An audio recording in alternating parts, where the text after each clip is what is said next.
මෙම දම් දෙසුම් පෙළ නිදහස් මනසකින් යුතුව නුවණ මෙහෙයවමින් මනාව ශ්‍රවණය කරන්න. වචන පදවල නොපැටලී එයින් ගම්‍ය වන අදහස වටහා ගැනීමටම උත්සාහ කරන්න. සත්‍ය අවබෝධය පිණිසම උපනිශ්‍රය කරගන්න. සෑම සියලු දෙනාටම නිවනින් නිවීම පිණිසම මේ දම් දෙසුම් පෙළ උපකාරයක්ම වේවා. තෙරුවන් සරණයි. සත්තුප්ප සත්ත චරණං සරණං ජනානං බ්‍රහ්මාදිමූලි මනිරං සිසමාවහන්තං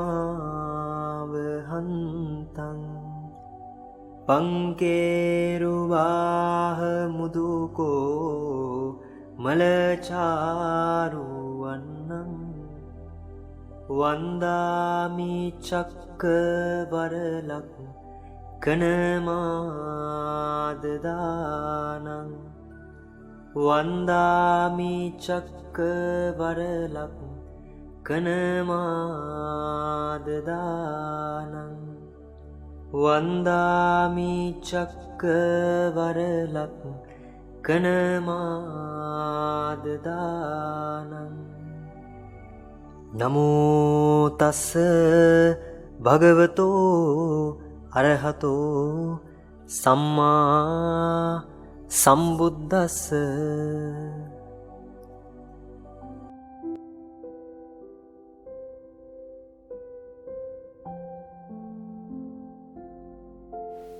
මම අර උදේ කිව්වා වගේ අර ලක්ෂණය කියන එකේ කතාව තමයි අපි නවත්තලා හිටියේ. මම ඒකට මේ උදාහරණයක් කියන්නම් අපි පාවිච්චි කරපු මේකේ මේ ගන්න උදාහරණය කියන්නේ සාමාන්‍ය ලෝකෙට කොහොමත් සාධාරණව තේරෙනවා. නමුත් අදහස ගන්න ආයි ඒකට උත්සාහයක් දරන්න කියන එක තමයි මට කියන්න තියෙන්නේ. මම මෙන්න මෙහෙම එකක් කිව්වොත් අංක ගණිතය ගත්තාම අපේ මේ ඉලක්කම් ඒ ශිත ගත්තාම ඒ හැම එකකම අපිට ඉලක්කමක් ගැන කතා කරනකොට එනව නේද ප්‍රමාණයක් ගැන අදහසක්. 1යි කිව්වොත් 2යි කිව්වොත් 3යි කිව්වොත් ප්‍රමාණයක් තේරෙනව නේද? මට ඔයගොල්ලෝ හිතලා බලලා කියන්න බිඳුව කිව්වහම මොන වගේ ප්‍රමාණයක් ගැනද අදහස එන්නේ? බිඳුව කිව්වහම හා? ඔව් ශූන්‍යයි කියන ප්‍රමාණය කොච්චරද? මොකොත් නැහැ වගේ නේද? හොඳට බලන්න අපි බිඳුව කියන එකටත් ප්‍රමාණනේ දාලා තින්නේ දැන්. එතන මුකුත් නැහැ කියන ප්‍රමාණනේ අපි දන්නවනේ. මේ මුකුත් නැහැ කියලා කියන්නේ මුකුත් කියන ප්‍රමාණය අරගෙන ඒක නැහැ කියන ප්‍රමාණයට දාලා. තේනවද? ඒ කියන්නේ අපි හිතමු අපිට ඉලක්කම් තියෙන්නේ ලෝකේ දෙකයි කියලා. එකක් තමයි බිඳුව අනිත් එක තමයි එක කියලා. ඒතර ඔයගොල්ලෝ බිඳුව නිර්වචනය කරන්නේ එකක් නැහැ කියන එක. ඒක තමයි දැන් කිව්වේ මුකුත් නැහැ කියලා. එතරම් කියන එක. ඒතර ඇත්තටම වෙලා තියෙන්නේ මොකද්ද?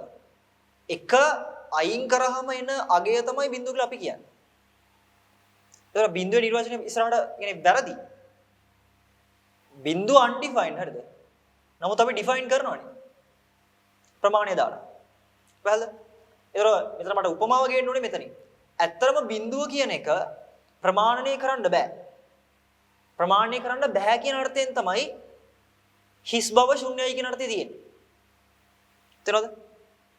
ප්‍රමාණය කරන්න බෑ කියන එක. ප්‍රමාණාත්මක නැහැ නෙමෙයි ප්‍රමාණය කරන්න බෑ කියන එක. පැහැදිලි? සමහර ඒවා ප්‍රමාණය කරන්නේ නැහැ. ඒක අප්‍රමාණයි වගේ හින්දා. ඒ කියන්නේ අනන්ත ගණක් හින්දා. මම කියන්නේ ප්‍රමාණ කරන්න බෑ කියන්නේ අනන්ත අප්‍රමාණ ප්‍රමාණයක් තියෙන හින්දා නෙමෙයි. තේරෙනවද? එතන ප්‍රමාණය කරන්නම බෑ. බිඳුව කියන එක කරනවා. හරිද? හොඳට බලන්න. ලෝකේ හැදිච්ච සියලුම මේ අංක ගණිතයේ මූලධර්ම ඔක්කොම ඔය අංක 9ත් එක්ක මුල් එනවනේ. එතකොට අපි අංකයක් හරියට තේරුම් කරගන්න නම් අංකයකට හරීම වටිනාකම දෙන්න නම් අර බිඳුව කියන අදහසින් ඕනේ කතා කරන්න. يعني එකක් ගැන කතා කරනවා නම් එක කියන එක සම්පූර්ණයෙන්ම හමු වෙන්නේ බිඳුවේ අදහසත් එක්ක. තේරෙනවද? හැබැයි මේ කියන්නේ මේකයි. බිඳුව ගැන හිතනවා නම් අදහස නෙමෙයි. බිඳුව ගැන හිතනකොටම සංඛ්‍යාව අගයකට එනවා. එනේ ප්‍රමාණ කරනවා. මම මුලින්ම ඒකයි කිව්වේ බිඳුව ප්‍රමාණ කරන්න බෑ. හැබැයි අපි අද බිඳුව ප්‍රමාණ කරනවා. තේරෙනවද? ඒතර බිඳුව මෙහෙමයි කියලා දැනගෙන තමයි අපි එක කියලා මෙහෙම ගන්න. නමුත් බිඳුව කියන එක ප්‍රමාණ කරන්නේ නැතුව බිඳුව කියන එක ප්‍රමාණ කරන්න බැරි කියන අදහස එක්ක එක කියන එකට ගියොත් තමයි හරියන්නේ. ඒක තේරෙනවද? අනේ අයකට උදාහරණයක් කියන්න දැන් අඩි රූල් වල නැත්තම් ওই කෝදු වල බිඳුව කියලා ඉලක්කමක් නැහැ. හරිද? එක තමයි තියෙන්නේ. තේරෙනවද? අපි හිතමුකෝ බිඳුව කියලා ඉලක්කමක් තියෙනවා කියලා. ඕලන්ට ඕනෙම නම් ඔය බිඳුවට මාක්කයක් දාලා මගින්න පුළුවන්. බිඳුව කියන ඒ තියෙන රේඛාව උඩින් මම පෑන්තියක් තියෙනවා. අර බිඳුව කියලා නම ගහලා දිනකම් බිඳුව වෙයි. හරිද?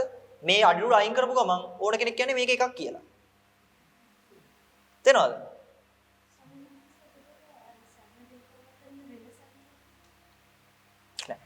අක්ක කතා කරන්නේ මේ ඍණ බිඳුව ධන කියන සීමාවත් එක්ක. බිඳුව කියන මූල සංඛ්‍යාව ලෝකේ තියෙන හින්දා තමයි ඒකෙන් දෙපැත්තට කපන්න පුළුවන්. එනේ බිඳුව නිසාම තමයි ධන හා ඍණ දෙපැත්ත හැදෙන්නේ. තේරෙනවද? මොකද ඍණ එක කියද්දී ඍණ අදහස අයින් කරන්නකො. ඍණ කියන අගය එතන ආයි තියෙන්නේ එක කියන අගයක්නේ. ඒ කියන්නේ මේ ලෝකේ තියෙන ඉලක්කම් සියල්ලම ඉලක්කම් වශයෙන් ආවොත් අපිට ධන ඍණ දාලා හරි බෙදන්න පුළුවන්. අන්න ඒකෙන් ගන්න. ඒතර ඔය මම කතා කරන සංඛ්‍යා රේඛාව ඍණ පැත්තට යන එක නෙමෙයි.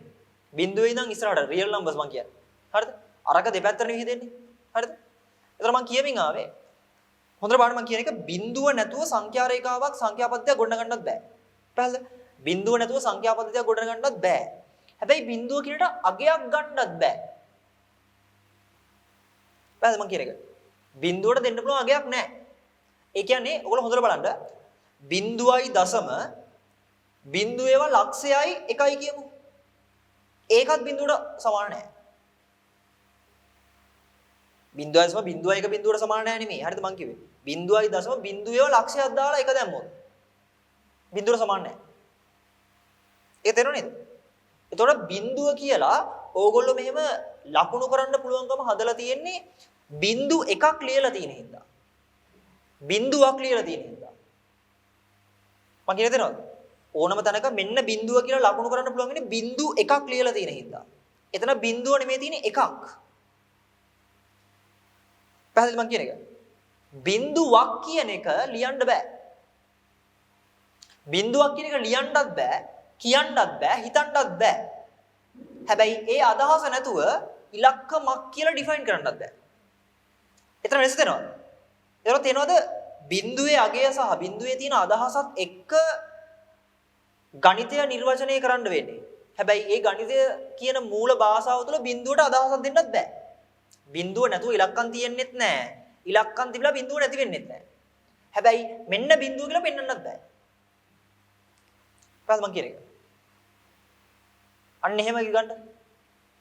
ලක්ෂණය කියන එක. ඒ කියන්නේ අපි ඉලක්කමක් ගැන කතා කරන්නේ බිඳුව කියන අදහසත් එක්ක. අද අපි ඉලක්කම් ගැන කතා කරන්නේ බිඳුවක් කියන එකක් එක්ක. තේරෙනවද? පැහැදිලිද? ඔව්. එතකොට නොදන්න කෙනාටයි දන්න කෙනාටයි පෙනෙන, ඇහෙන, දැනෙන, හිතෙන එක වෙනවා. හැබැයි නොදන්න කෙනාගේ සිද්ධිය මොකද්ද? එයා පෙනීම කියලා එයාට වෙන ඇත්ත සිද්ධියෙන් නෙමෙයි බලන්නේ. එනේ බිඳුව කියන එක බිඳුවකින් බලන්නේ. ගණිතේ නොදන්න කෙනෙක් බිඳුව කියන අගය බිඳුවක් කියන එකෙන් බලන්නේ. තේරෙනවද? දන්න කෙනත් බිඳුව කියන අගය ලියනවා තමයි. හැබැයි එයා දන්නවා මේක එකක් කියන එක. තේරෙනවද? අර ෆැක්ටෝරියල් 0 කියන එකේ අගය එකක් වෙන්නේ. ඒක වෙන්නේ ඇයි? ඔය මූලධර්මයේ ඔප්පු කරනකොට කියන්නේ මෙතන එකක් අයින් කරාම මේ එකක් පවතිනවා කියලා දැන්. පැහැදිලිද මම කියන්නේ? ඒතර තේරෙනවද? මේ ලෝකයේ මේ සම්පූර්ණ විශ්ව භාෂාව ගණිතය කියලා හිතන්නේ අද. හරිද? ඒ භාෂාවේ මූල පදනම පවා අපිට පෙන්වන්න බෑ. එතන හැඟීමක් තියෙන, අදහසක් එක තියෙන්නේ. මෙහෙමයි මම මේ හැඟීම කියලා රිෆර් කරන්නේ මේ හිතනවා කියන එකට නෙමෙයි. මම මේ හැඟීම කියලා කියන්නේ මොකද? හිතනවා කියන එකට නෙමෙයි. හිතනවා නම් බිඳුව ගැන ඒක බිඳුව නෙමෙයි. හිතන්න පුළුවන් කියන එක මොකද ප්‍රමාණ කරත හැකි. ඒක පැහැදිලිද? ඒතර තේරෙනවද මේ උත්සාහ කරන්නේ මම අදහස් කරන්නේ ලක්ෂණය කියලා බිඳුව කියන ලක්ෂණ ස්වභාවයෙන් තමයි 1 2 3 4 5 6 7 8 9 හම්බෙන්නේ. ඒතර තේනවද ඒක ඒ කියන්නේ දැන් එක ඇතුලේ බිඳුව පෙන්වන්න බෑ. එක ඇතුලේ බිඳුව පෙන්වන්න බෑ. ඕගොල්ලෝ හිතනවා නම් එකෙන් ඍණ එකක් අඩු කරොත් හඳුනන්නේ බිඳුව වෙනවා කියලා ඒක බිඳුවක් නෙමෙයි. තේනවද? එකෙන් ඍණ එකක් අඩු කරාම බිඳුව වෙන්නේ නැහැ. පැහැදිලිද? ඒතකොට එන්නේ බිඳුවක්. බෑ. බිඳුව කියන මූල සිද්ධාන්තේ නැතුව සංඛ්‍යා රේඛාව හදන්න බෑ. හැබැයි සංඛ්‍යා රේඛාව ඇතුලේ බිඳුව මේකයි කියලා පෙන්වන්න අගයකුත් නැහැ. පැහැදිලිද මම කියන්නේ? ඒතකොට තේරෙනවද? දැන් අපිට පැවැත්ම කියලා හම්බෙන්නේ එක වගේ එකක්. මේ හැමතැනම තියෙන දෙයක් නේ. ඒ කියන්නේ පුටු එකක්, ෆෝන් එකක්, පීරිසි එකක්, කෝප්ප එකක්, එක්කෙනෙක්. තේරෙනවද? එක් කියලා එන්නේ. ඔය අල්කයන් එනවා කියන්නේ ලෝකේ හම්බෙලා කියන්නේ. හරිද? ඒ කියන්නේ එක කියන එක වගේ එකක්. දැන් ඕක අපි දන්නේ නැතුව නම් පාවිච්චි කරන්නේ අපිට බිඳුවක් කියන එකත් හිතන්න පුළුවන් කමක් එනවා. දන්නේ නැත්නම් අපි ඒක. හරියටම දන්නවනම් බිඳුව ගැන හිතන්න බෑ. හමු වෙන්නේ මේකක්. තේරෙනවද? මම කියන්නේ තේරෙනවද? එතකොට එයා කවදාවත් ලෝකයේ ඇතුලේ බිඳුව හොයන්නේ නැහැ. හොයන්න බෑ. තේරෙනවද? බිඳුව කියන්නේ හරියට සෙටල්මන්ට් එක වගේ. ඒ සෙටල්මන්ට් එක ලෝකෙ හම්බෙන්නේ නැහැ. තේරෙනවද? අන්න ඒ අර්ථයෙන් තමයි එන්නේ හමු වීමමයි දෝෂය පටන් ගන්න තැන කියන එක. පැහැදිලිද? ඒ කියන්නේ මම ටික මේක පැහැදිලි කළොත් මෙහෙම දැන් අපි පොතක් කියවනවා කියන්නකෝ. පොතක් කියවනවා. හරිද? නැත්නම් මොකක් හරි ආටිකල් එකක් කියවනවා. ඔක් කියවනකොට අපේ මනස තුල හැදෙනව නේද? මේ කියන්නේ මෙහෙම චරිතයක් මෙයාට මෙහෙම වෙලා කියලා. එම උදාහරණයක් දැන් මම මෙහෙම බලාගෙන මම මොකක් හරි මෙහෙම කියවනවා කියන්නකෝ. මෙහෙම කියවනකොට ඕගලන්ට මවන්න පුළුවන් නේද? මෙතනින් නිකන් අර අයිඩියා බබල් එකක මට හිතෙනවා ඒක. තේරෙනවද? ඔයාලා හොඳට බලන්න. අපි අර විඳිනවා කියලා කියන්නේ මොකද්ද? පොතක් කියවනකොට රස විඳිනවා කියන්නේ මොන වගේ එකක්ද? මේ අකුරු ටික නෙමෙයි දැන් බලන්නේ. අකුරු ඉක්මවලා අර තියෙන චිත්‍ර ලෝකේ බලන්නේ. පැහැදිලිද? එතකොට දැන් මට ඇත්තටම ප්‍රශ්නය වෙලා තියෙන්නේ මේ කියවීමෙන් නෙමෙයි දැන්. මට සතුට හෝ දුක හෝ උපේක්ෂාව වෙන්නේ මේ කියවීම නෙමෙයි. මෙතන. අපි ඇටැක් කරන්නේ මෙතනට. මේක ඇටැක් කරන එක අපිට තේරෙන්නේ නැහැ මේ කියවන එකේම තව දිගුවක් කියන්නේ. එනේ මේක ඇටැක් කරන්න පුළුවන් වෙන්නේ මේ කියවීමෙන්. අපිට අහුවෙන්නේ නැත්නම් මේක විතරයි. තේරුණා මම කියන එක?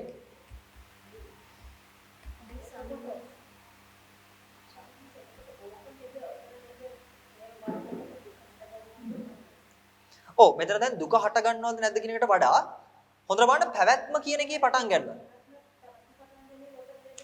ඔව් උපමාව හැටියට මේ සිද්ධියේ කියවීම තමයි පැවැත්ම. හැබැයි අපි පැවැත්ම කියලා හිතන් ඉන්නේ මේ අයිඩියා බබල් එක. ඔකයි ප්‍රශ්නේ.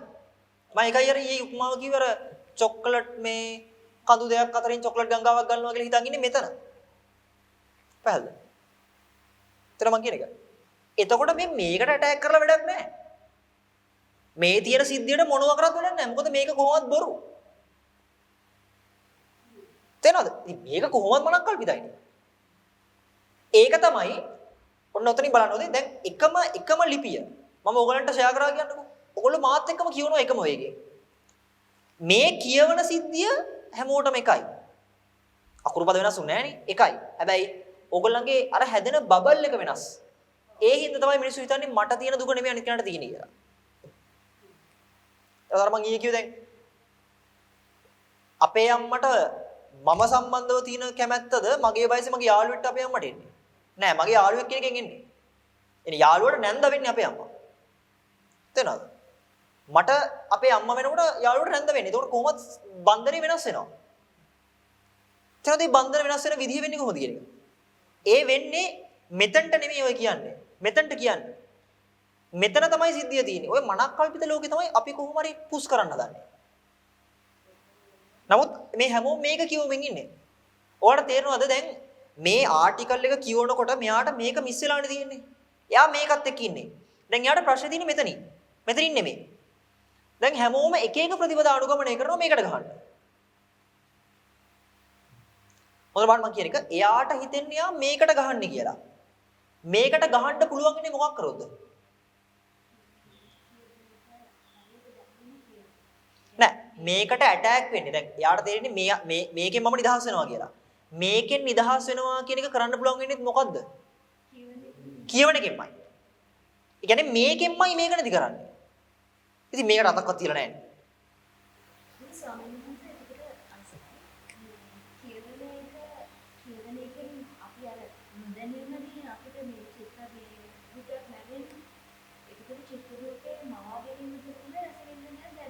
හැබැයි ඊට පස්සේ ආවොත් වෙනවා මේ චිත්ත රූපේ මවා ගැනීම තමයි වැරද්ද. නම් කෙරෙන්නේ නෙමෙයි කියලා. දැන් ඔය අන්ත කතා නෑ. ඒකනේ මං කිව්වේ. චිත්ත රූපය මවා ගැනීම තමයි වැරද්ද කියන චින්තනයෙන් තමයි අපි ඒකට ඇටැක් කරන්නේ දැන්. ඒ ප්‍රශ්නේ එකෙන් එන්නේ. ඒකේ තියෙන අවුල මම මේ කියන්නේ. චිත්ත රූපය මවා ගැනීම තමයි වැරද්ද කියන එක තමයි අපිට ඇවිල්ලා තියෙන දුක. හරිද? ඕක තමයි කරන්න හදන්නේ දැන්.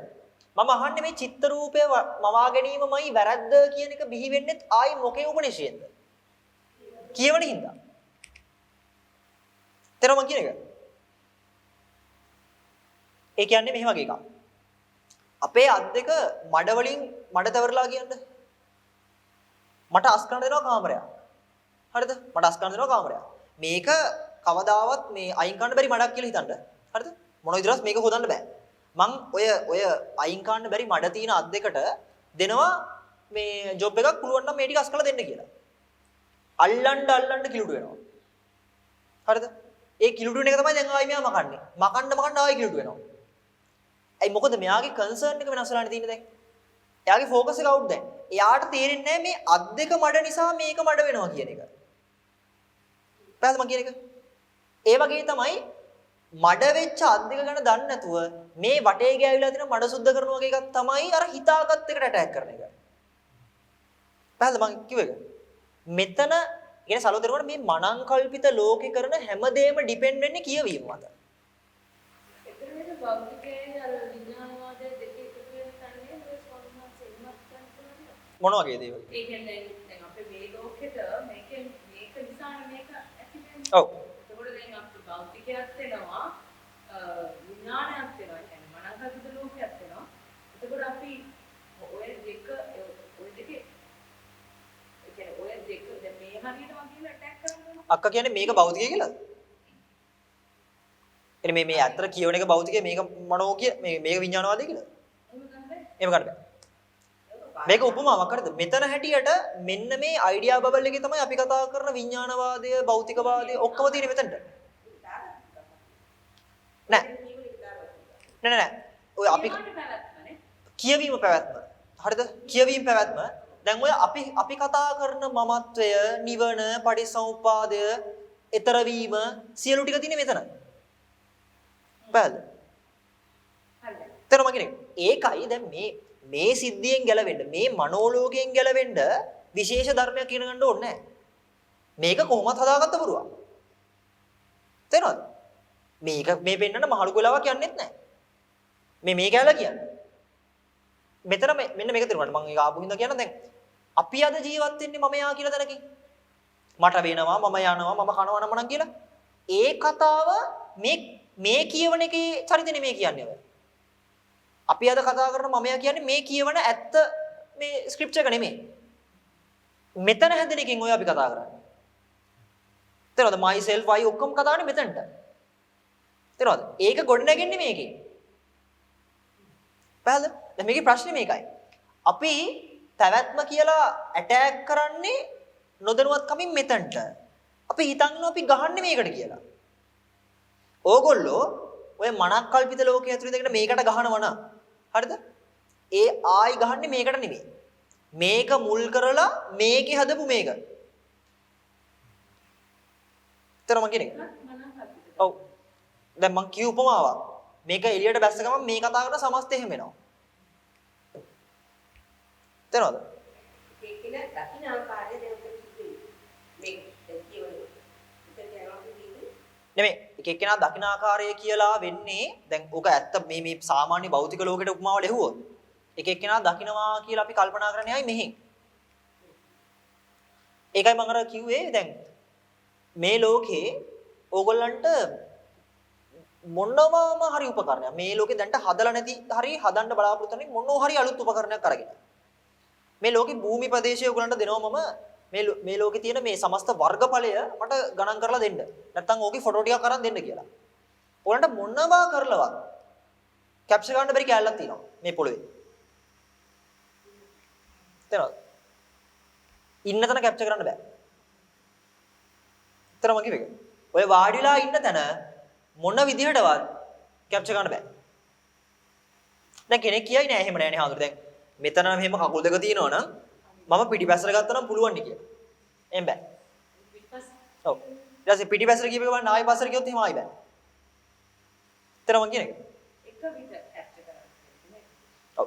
එතකොට දැන් කවදාවත් අපේ කවුන්ට් එක හරියන්නේ නැහැ. අය හැමතිස්සෙම මෙතන මිස් එකක් තියෙනවා. ඔයාලා හදිනද ඔය හැම උපකරණයකම මූලාංක දෝෂයක් තියෙනවා කියලා. අපි ඒක මිස් කරලා තියෙනවා හැමදාම. ඒ වගේ අර පොතක් ගත්තත් ඒකේ අන්තිමට තියෙන ධන හෝරින මිලිමීටර ගණනක් දාලා. තරම් කියන එක. මොකද එක උපකරණයක්වත් මේ ලෝකේ තියෙන විදියක් ෆයින් ටියුන් කියලා හරිද? ඔය ඉන්ඩස්ට්‍රියල් මේ ඔය සුසර කිරීම වල.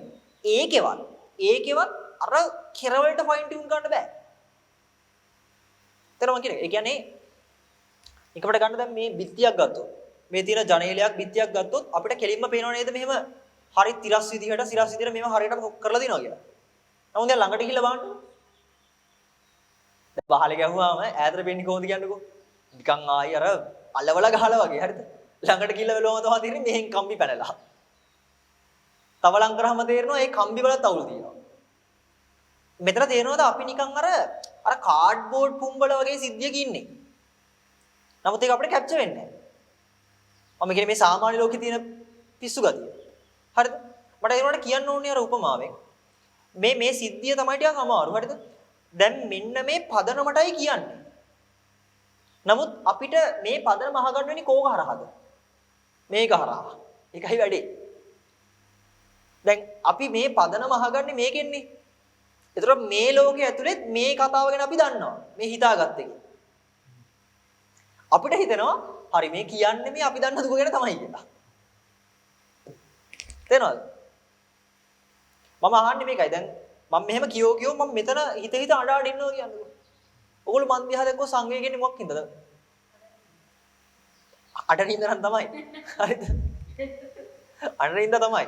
මං අහන්නේ ඒ ඇඬීම සම්බන්ධ සංවේගයක් එන්නේ. ඔකට අර වගේ අර දැන් චිත්‍රපටි බලලා මිනිස්සු අඬනවනේ. දැන් ඕක එළිය නම් බලන් හිටියාම අපිට දුක හිතෙන්නේ නැහැ. දුකක් නෙමෙයි අතන මේක නිකන් අර සතුටක් ඉන්නේ මහා මෝඩයි කියලා හිතනවනේ අර මනුස්සයව. එහෙම එන්නේ ඇයි?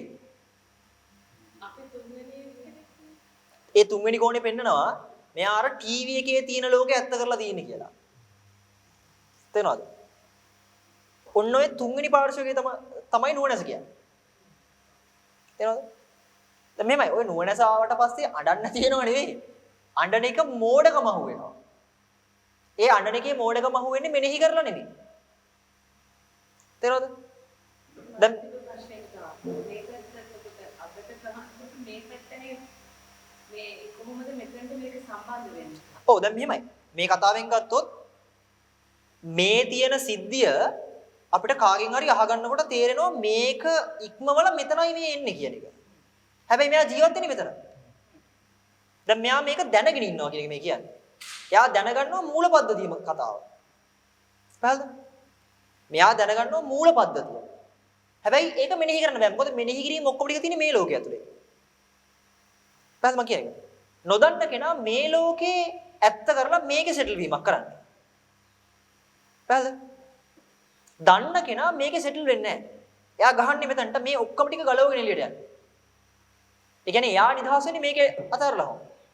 ඒතර අතන දුක දැනෙනවා ඒ වුණාට. අන්න මේ සිද්ධියේදී අපිට සම්පූර්ණ දුක දැනෙනවා මේකත් එක්ක. මේක දුකයි කියන එක අනුමානවත් කරන්න බෑ. ඇයි දන්නවද? මේක ආසාවෙන් අල්ලන් ඉන්න ඉඳ තමයි මේක තාම එනර්ජයිස් වෙන්නේ. හරිද? මේක අතහැර ගන්න බෑ මොකද තේරෙන්නේ නැහැ අල්ලන් ඉන්නේ කියලා. පැල මං කියන්නේ. හා? කොහොමද තේරෙන්නේ නැහැ? මොකද තේරෙන්නේ නැහැ කියනකොට මෙතනට එන්නේ.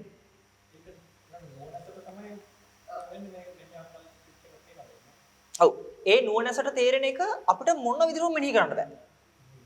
තේරෙනවද? මෙනෙහි කරොත් ආයෙ මෙතනින් එන්නේ. එතකොට රහතන් වහන්සේට දැන් මේ දුක එන්නේ නැති හේතු මොකක්ද? රහතන් වහන්සේට දුක නැහැ නෙමෙයි. ඒක ප්‍රධාන තර්කය. මොකද රහතන් වහන්සේට ස්කන්ධ දුක තියෙනවා. කෙලෙස් පැත්තේ දුක නැහැ. අපි දුක නැහැ කිව්ව ගමන් අපි කවට ගන්නවනේ මෙලෝ දුකක් නැහැ වගේ කියලා. නෑ දුක තියෙනවා හොඳේ. jigajja pipasa කියන්නේ කුසගින්න පිපාසය දුක් තියෙනවා. ඔය ගිරිමානන්ද සූත්‍රයේ පෙන්නනවා මේ රෝග පැත්තෙන් පෙන්නකොට jigajja pipasa කියන්නේ රෝග. රහතන් වහන්සේලා රෝග වලින් මිදෙලා නැහැ.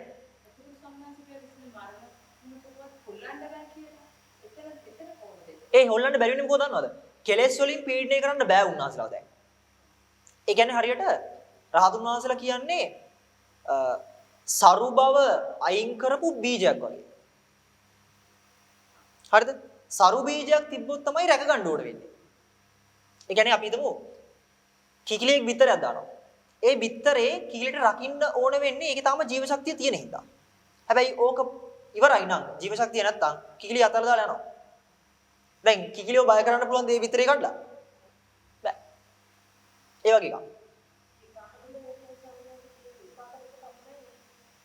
මෙමය. කොහොමද විපාක කියලා කියන්න බෑ ලේසියට. මොකද විපාක ගැන කතා කරනවා නම් කර්මයක් එක්ක කතා කරන්න ඕනේ. කර්මයක් කතා කරනවා නම් අවිද්‍යාව කතා කරන්න ඕනේ. තේරෙනවද? ඒතර ඕක අපි ඔය නමට ගහලා තියෙන්නේ. ඒක එහෙම හරියන්නේ නැහැ. ඒ හින්දා මට නම් හිතෙන්නේ රහතුන් වහන්සේව චෙක් කරන එක කොහොමද අපිට සෙට් වෙන්නේ නැහැ. සරලව. මොකද ඒක බලන්න බැරි. ශිෂ්‍යත්වයේ ලියන මිනිස්සේ කල්පනා කරනවා කැම්පස් එකේ ෆයිනල් ඉයර් ඩිග්‍රී මොන වගේද කියලා. මිනිහට තේරෙනවා තමයි. ශිෂ්‍යත්වයේ මට්ටමේ. තේරෙනවද? එකක් මේකයි. කොහොමද දැන් පැලයක් රෝපණය වෙනව නම් අපි රෝපණයේ අවසාන ප්‍රතිඵලය හිතනවා කියන්නේ කලින් තියෙන පැල බලලා. අපිට ගන්න තියෙන්නේ පොහොර වතුර ඒ ටික සපයන එක විතරයි. පැහැදිලිද? මොකද නැත්තම් වෙන්නේ අපි අරක හරි බලාගෙන කමන්නේ කරනවා. පැහැදිලිද මං කියන්නේ? හරි. ඔයාලට මම අර කිව්ව අදහස් තේරෙනවද මේ දැන්? ඒක වෙන්නේ කොහොමද කියන එක? ඒකයි එකක් තේරුම් ගන්න මේ. අපිට ඇඟට දැනෙන දුකේ නැතිවීම. නැත්නම් ඇඟට දැනෙන දුක කියන එක හැමසෙම තියෙන්නේ මෙතන. ඒකයි බුදුහාමුදුරුවෝ කියන්නේ කායික දුක්ඛං තපෙත්වා මානසික දුක්ඛං තපෙත්වා අවශේෂය තමයි එනේ කායික දුක පසකින් තියන්න මානසික දුක කායික දුක පසකින් තියන්න අවශේෂ දුක තමයි ආර්ය සත්‍ය කියලා. ඒ රිදෙනවා කියන එක දන්නව නේද? ඒ දැනෙනවා කියන දුක ඕකනම් ඇත්ත දුක. දැන් ওই දුක අපිට තේරෙනවා දැනෙනවා විඳිනවනේ. ඒ කියන්නේ ආයි අවබෝධ කරන්න ඕනේ කියලා හිතන්නවත් දෙයක් නැහැ නේ. කොහොමත් ඒක එන පොළු පාරක් අදිනකොට හොඳ සිහියෙම තේරෙනවද නැද්ද? ඒක තමයි ඒක නෙමෙයි දුක. මම ඕන එකට කියන්නේ තව සරල තර්කයක් කියන්නද? ඔය තඩි පොල්ලකින් ගැහුවා. ඒ පොල්ලෙන් ගහන්න කලින් රිදෙනවද? ගහනකොට රිදෙනවද? එතකොට ඉතින් ගැහුවට පස්සේ රිදෙනවා කියන එක වැඩක් නැහැ. ඉතින් අපි හැමෝම බලමු කායික දුක දන්නේ නැහැ අරගොඩ.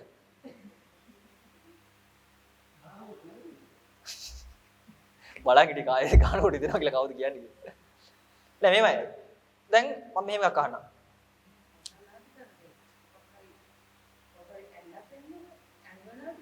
රිදෙන්නේ නැහැ. ඕක මොකද මම උදාහරණයක් කියන්නද? ඔය වැඩ කරනකොට නිකන් තේරෙලා නැද්ද ටිකක් වැඩ කරන් යනකොට නිකන් කකුල දනවා වගේ. බැලින්නම් කැපිලා ගිහලා තහඩුවට. කැපෙන වෙලාවෙ අහුවෙන්නේ නැහැ. ඒකත් මොකද වෙන්නේ? ඒ රියැක්ෂන් එක වෙන්නේ ඔය තියෙන දූවිල්ලත් එක්ක අරක සම්බන්ධ වෙනකොට. එහෙම නොවුනොත් අපිට ඒක දැනෙන්නේ නැහැ. තේර මං කියන්නේ.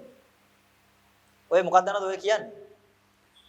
අපිට ඔය සිතුවිලි මට්ටම නැත්තම් හිත පැත්ත අපිට තේරෙන්නේ අපිට වෙනකොටම තේරෙනවා වගේ කියලා. වෙනකොට නෙමෙයි තේරෙන්නේ. උනාට පස්සේ. පැද්ද මං කියන්නේ. ඒකෙන් දැන් මම කියනවා අම්මා කියලා. හරිද? අම්මා කියලා මම ස්පීඩ් කිව්වහම තමයි අපිට හිතෙන්නේ මම අම්මා කියන එකම අහගත්තා කියලා. නමුත් ආ කියලා නතර කරලා මම ඊටු ටික කිව්වේ නැත්තම් කොච්චර සම්භාවිතාවක් තියනවද වෙන්න පුළුවන්. ආයන්නේ පස්සේ කොච්චර කීයද මට? ඔව්. ඒක දැන් තේරෙනවද මම ආ කිව්ව ගමන් කට්ටියගේ අර බබල්ස් ටික ඔන්න වෙනවා. ලක්ෂ කෝටි ගණක් ඔන්න වෙනවා. හරිද? ඊට පස්සේ මම ඊළඟ කියනකොට තමයි ටිකක් බිඳීගෙන එන්නේ. පැහැදිලිද මම කියන්නේ? ඒතොර කියලා ඉවර කරන්න ඕනේ අදහස ගන්න. තේරෙනවද?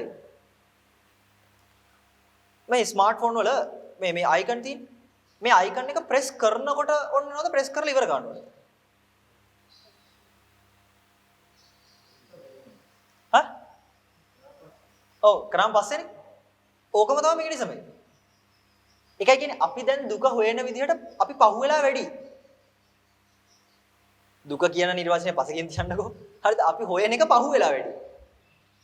තේනවද? ඉතින් ඕක පොඩි ආසන්න උදාහරණයක් අර දැන් නිරීක්ෂණය කරන කෙනානේ පයින්නේ වැඩේ කරන්න. ඒතර ඉතින් පද්ධතිය අවුල් වෙලා තියෙන්නේ. බැලුවා. ඔයගලන්ට මෙතන අදහස තේරෙනවද දැන්? අර මම උපමාම කිව්වොත් මේක කියවනකොට හොඳට බලන්න මම කියන එක මේ කියවනකොට පාවිච්චි කරනව නේද? ඇහැ, කන, නාසය, දිව, ශරීරය, මනස කියලා මේක කියවන්න පාවිච්චි කරන මේ ඇත්ත ලේයරේ. ඔක තමයි පැවැත්ම. මේක හරහා ගොඩනගන්නේ චරිතයක් මෙතන. එයාලත් අස කන්නාස් දිව ශරීරය මනස දිනව නේද? අන්න ඒක තමයි අපි අද හිතන් ඉන්නේ. හැබැයි අර දෙක වෙන් කරන්නත් බෑනේ ස්වාමීනි. මේක වෙන් කරන්න බෑ. මේක වෙන් කරන්නත් බෑ. මේක හොයන්නත් බෑ.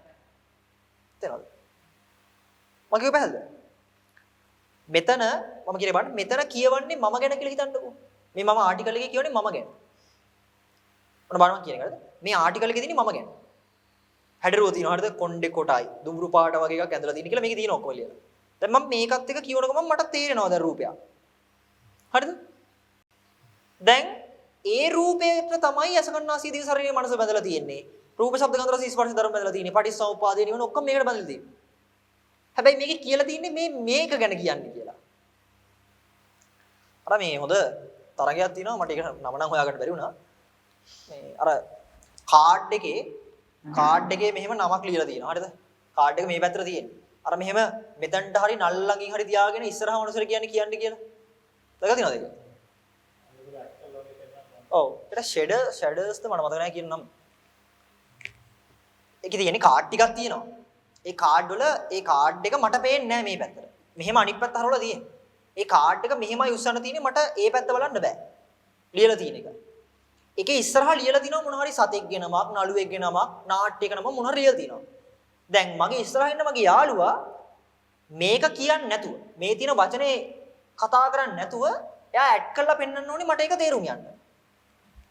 තේරෙනවද කතාව? හරි.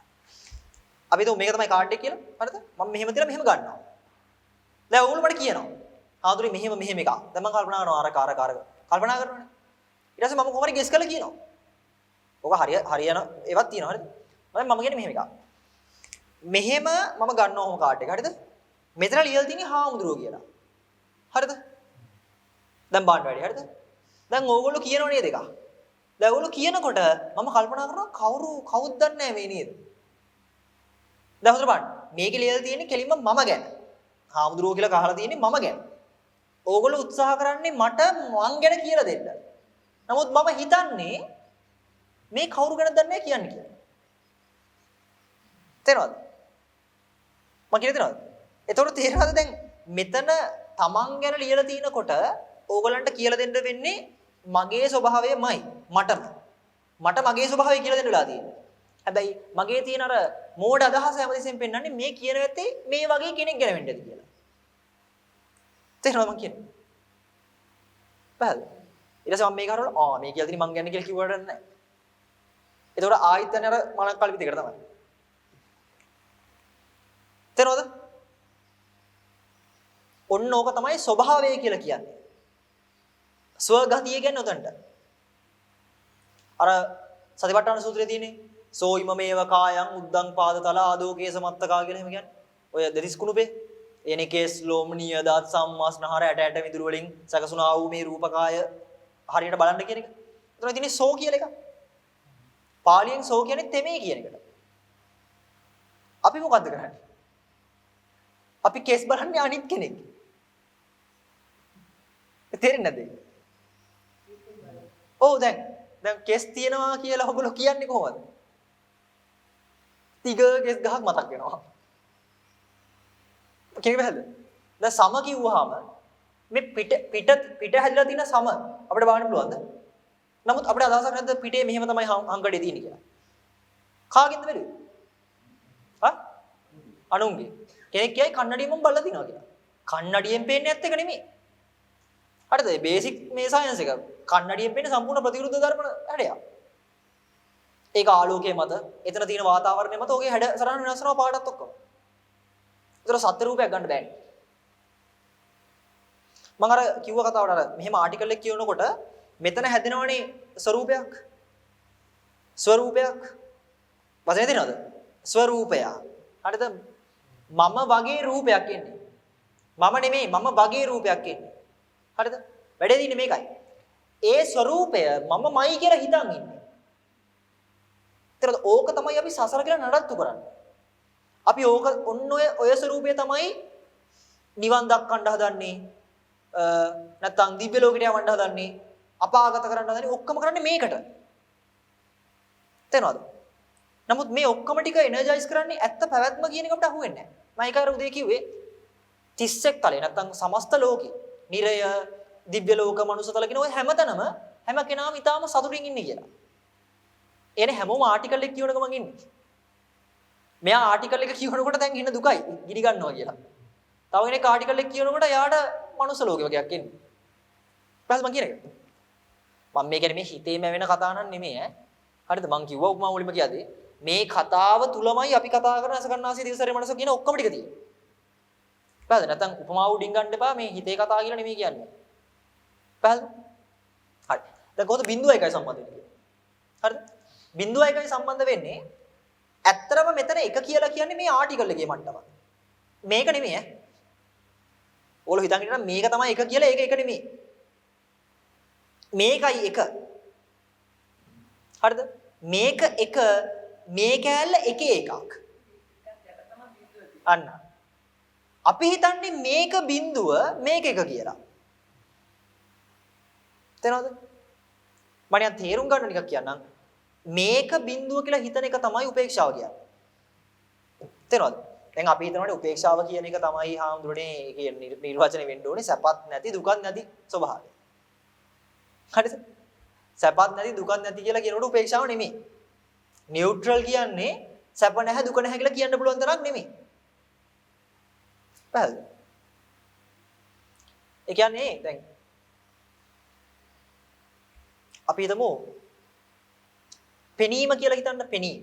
පේන දේ නෙමෙයි පෙනීම. පෙනීම සැපත් නැති දුකක් නැති අවස්ථාවක් කියලා හිතමුකෝ අපි නිකමට. ඔය අභිධර්මයෙන් ගත්තත් චක්කු විඥානේ උපේක්ෂා මට්ටමනේ පෙන්වන්නේ. හරිද? එතකොට දැන් ඔය උපේක්ෂාව කියන එක අපි අර්ථ දක්ව ගන්නව නම් සැපත් නොවන දුකත් නොවන කියලා. ඕගොල්ලන්ට බර තියෙන්නේ සැප සහ දුක කියන එකේ නිර්වචන දෙක අල්ලගෙනනේ. ඒ කියන්නේ මාළුවෙක්ට මම කියනවා වෙරළ ගැන ඔයාට හිතෙන්නේ මොකද්ද? මාළුවෙක්ගෙන් මං අහන්නේ. මාළුව මොකක්ද දෙන උත්තරේ? මොකද කියන්නේ? උත්තර දෙකක් දෙන්න පුළුවන්. එකක් තමයි වෙරළ කියන්නේ වැලි තින තැනක්. අනිත් එක තමයි මුහුදු වතුර නැති තැනක්.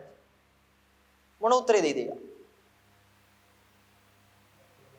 හා? මොකද වන්නේ? ඇයි වෙරළ ගැන වැලි පැත්තෙන් කියන්න බැරියද? පාද මගිනේ. වැලි වලින් වෙරළ ගැන මාළුවට අදහසක් එන්නේ නැහැ. මාළුව අදහස ගන්නෙ තමන් ඉන්න තැන නොවේයි කියන අදහසෙන්.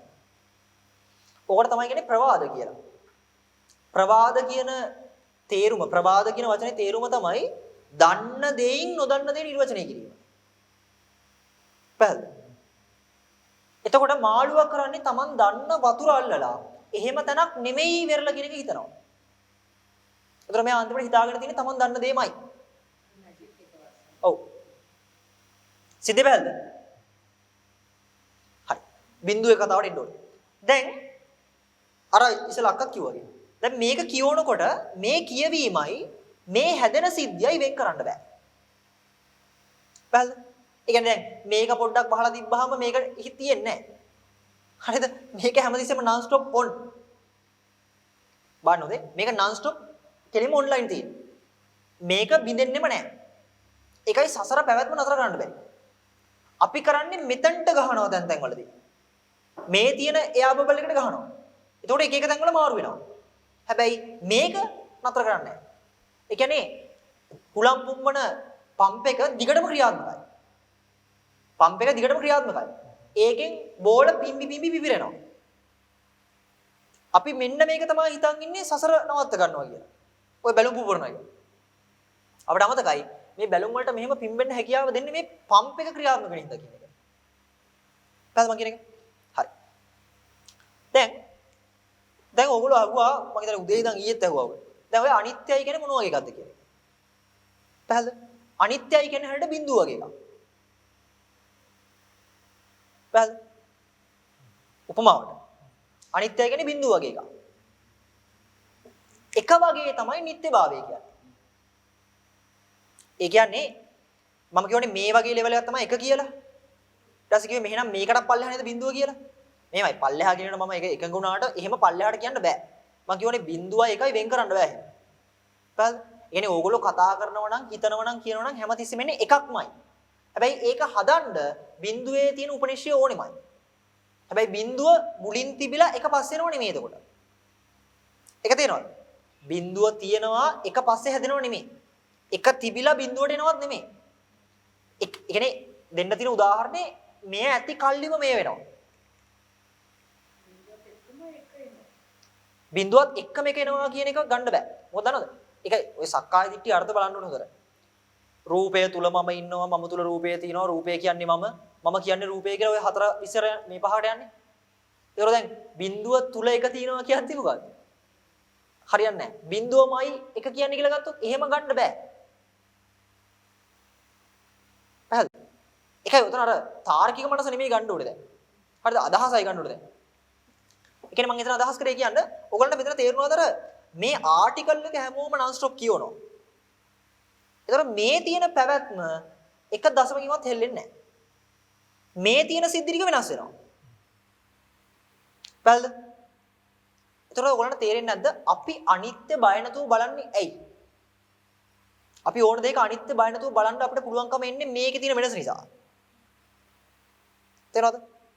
ඒ කියන්නේ අපේ අම්මා අපි හිතමු අවුරුදු 50යි කියලා. ඊට පස්සේ අපි හිතමු තව ඉන්නවා අපේ කියන්නේ තව මගේ යාළුවෙක්ගේ අම්මා කෙනෙක් ඉන්නවා ඒ අම්මට අවුරුදු 60යි කියලා. ඒතර මට තේරෙන්නේ අපේ අම්මත් යම් දවසක අවුරුදු 60ටපත් වෙනවා ඇති කියලා. තේරෙනවද? අපි අර මනෝලෝක දෙක සංසන්දනය කරන්නේ. වෙනසට. මං ඉස්සෙල්ලා ඊයේත් කිව්වේ පුළුවන් නම් දැන් මේකේ තියෙන අනිත්‍ය කියන්න කියලා. ඒතර මොකද්ද කියන්නේ? කැඩෙනවා. ඒ කැඩෙනවා කියන එක ඇවිල්ලා තියෙන්නේ අපි කලින් හිතාගත්ත මනෝලෝකයක් එක්ක. ඒක මේ වෙලාවේ ලෝකෙත් එක්ක සම්පාත කරනවා. කරපුවම මේක නිකන් ක්‍රැක් ගිහිල්ලා වගේ පේනවා. හරිද? එහෙම වැඩක් වෙන්නේ. ඒක වෙන්නේ අර දෙකේ සංසන්දනය. ඒකයි අපි බය නැතුව අනිත්‍ය ගැන කතා කරන්න යන්නේ. පැහැදිලිද? නමුත් ඔයගොල්ලෝ හොඳට බැලුවොත් තේරෙයි අනිත්‍ය ගැන කතා කරන්න බෑ. අනිත්‍ය ගැනට බිඳුවේ අදහස වගේ එකක්. හරිද? ඒ අදහසින් බලනකොට තමයි අහුවෙන්නේ මේක නිත්‍ය භවින්ම පරිහරණය වෙනවා කියලා. එතකොට තමයි එන්නේ ලෙහිලා සත්වයා කියන්නේ තණ්හාවට දාස වෙලා ඉන්නේ කියලා. සත්වයාට තණ්හාව තියෙනව නෙමෙයි. හරිද? සත්වයාට තණ්හාව තියෙනව නෙමෙයි. දාසයා කියන්නේ වහලෙක් කියලා කියන්නේ එයා ප්‍රමුඛයි කියන එක නෙමෙයිනේ. වහලෙක් කියන්නේ එයාට සුපීරියර් කෙනෙක් ඉන්නවා කියන එක. තේරෙනවද? එතකොට තේරෙනවද තණ්හාවට දාසයි කියදී තණ්හාව යටතේ සත්‍යයයි ඉන්නේ. මේ තණ්හාව අනිකක් සත්‍ය අනිකක් කියලා නෙමෙයි කියන්නේ. තේරුම් කරගන්න. මොකද අපිට තේරෙන්නේ සත්වයාට තණ්හාව වෙනවා කියලානේ. නමුත් බුදුහාමුදුරු එහෙම නෙමෙයි කියන්නේ. තණ්හාවට දාසයි සත්‍යය කියලා කියන්නේ. පැහැදිලිද? ඕක තමයි රට්ටබල සූත්‍රය කියන්නේ බාලයා බාල බවින් හිංසිතව හෝනේ කියලා. ඒක නියමයට කියපු තැනක් හොඳේ. එනේ බාලයා බාල බවින් හිංසා වෙලා ඉන්නේ. ඔය රටපාල හාමුදුරුවෝ මේ ඔය ඒතන රජතුමා ඉන්නෝනේ මට මතකයි කෝරාවේ රජතුමා. රජතුමාට පුදුම හිතෙනවා දැන් මේ මෙච්චර ධනයක් බලයක් දීපලා දීප මේ කුමාරයා මොකද කියලා පැවිදුනේ කියලා. ඒතර තමයි සාකච්ඡාව වෙන්නේ උතන. ඇවිල්ලා කියනවා මේ ස්වාමීනි මම සෑහෙන කාලයක් තිස්සේ බලන් හිටියා ඔබ වහන්සේගේ මේ ප්‍රශ්න ටික අහන්න. මහාන වෙන බව දන්නවා මම. හැබැයි මහාන වෙන්න නම් එක්ක ඥාති ව්‍යසනයක් වෙන්න ඕනේ. නැත්නම් ධන විනාශ වෙලා යන්න ඕනේ. නැත්නම් රෝග ව්‍යසනයක් වෙන්න ඕනේ. ඔහොම හතරක් කියනවා. දැන් ස්වාමීනි ඔබ වහන්සේ එහෙම කිසිම දෙයක් නැහැ. ධනයක් තියෙනවා, බලයක් තියෙනවා, අමුදරුවොත් තියෙනවා, දේපල තියෙනවා, ඕන තරම් මිනිස්සු ඉන්නවා. ඉතින් ඔබ වහන්සේ මොකටද පැවිදුනේ අහන්නේ? එතකොට තමයි අර කතාව රටබල හඳුරු කියන්නේ. ඕක හින්දා නෙමෙයි මම පැවිදි වුණේ. ඌට වඩා ගැඹුරක් බුදුහාමුදුරු පෙන්වලා දිනවා කියලා. එතන තමයි ওই කතාව ගොඩනැගිලා ඇවිල්ලා කියනවා මම සසරින් යන්න ඕනේ කියලා තීරණය කරන්න හේතුව උනේ. බාලයෝ බාල බවින් හිංසා වෙලා ඉන්නේ. එතනද මිනිස්සු මෝඩයි කියන එක නෙමෙයි. මෝඩයා මෝඩ බවින් හිංසා වෙලා ඉන්නේ කියලා කියන්නේ. කියන්නේ මිනිස්සුන්ට දුක එන හින්දා නෙමෙයි කිව්වේ. රජතුමා කිව්ව කතාවේ තියෙන මිනිස්සුන්ට එන දුක් ටික. මම හිතනවා ඥාති ව්‍යසනය, රෝග ව්‍යසන, බලය ව්‍යසන වෙන ඒවා, ඒ කියන්නේ හරියට දැන් අපිට තේරෙන දුක. මෙහෙම ගිලා හරියන්නේ නැහැ ලෙඩ වෙනවා. මෙහෙම ගිලා හරියන්නේ නැහැ මැරෙනවා කවදාද. ඒක මට වෙන එකනේ. තේරෙනවද? සහ වෙන කෙනෙක්ට වෙලා ඒක මට වෙයි කියලා හිතන් ඉන්න ටිකනේ. ඒ ටික තමයි මිනිස්සු දුකයි කියලා හිතන්නේ. ඒක තමයි රජතුමා කෙලින්ම අහන්නේ. ඔය ටික වුණා නම් ප්‍රශ්නයක් වහන්සේ මහාන වෙච්ච එක. එහෙම නොවි මොකද්ද හේතුව කියලා අහන්නේ. එතකොට තමයි කියන්නේ මේ කවුරු හරි මැරෙන එක නෙමෙයි. කියන්නේ කාට හරි අත් වෙන මරණය නෙමෙයි කියන්නේ. මරණයට නියම වෙච්ච තැනත්තා මරණයෙන් හිංසා වෙලා ඉන්නේ. එනේ චූදිතයා චෝදනාවෙන් හිංසා වෙලා ඉන්නේ කියන එක. දැන් අපිට ලා තියෙන්නේ මොකද්ද? නිර්දෝෂී කෙනෙක්ව චූදිතෙක් කරනවා කියන්නේ අපිට අදහස වෙලා තියෙන්නේ. කියන්නේ මට මෙහෙම දුක් වෙන්න බෑ. මම මෙහෙම දුක් විඳින ඉපදිච්ච මිනිස්සෙක් නෙමෙයි. මට මේ ඔක්කොම කවුරු හරි කරලා වගේ ගන්න අපිට හිතෙන්නේ. නැත්තම් මේ මං විසීම කරගත්ත එකක් කියලා නේ අපිට හිතෙන්නේ. ඔය ටිකනේ අපි වයින්නේ. ඒක නෙමෙයි කියන්නේ. හොඳට බලන්න ඒ අර්ථය හොඳේ. මෝඩයා මෝඩකමින් හිංසා වෙලා ඉන්නේ කියලා කියන්නේ. දැන් උතර හොඳ අර්ථයක් තියෙනවා බලන්න. මෝඩයාට තමන් මෝඩයා කියලා තේරෙන්න පුළුවන්ද කියන එක. බෑනේ. මෝඩයාට තමන් මෝඩයා කියලා තේරෙන මට්ටමෙම ප්‍රඥාවන්තයි. එතකොට එයා තවදුරටත් හිංසා වෙලා ඉන්නවද? ඒතර කොහොමද උග ගලපන්නේ?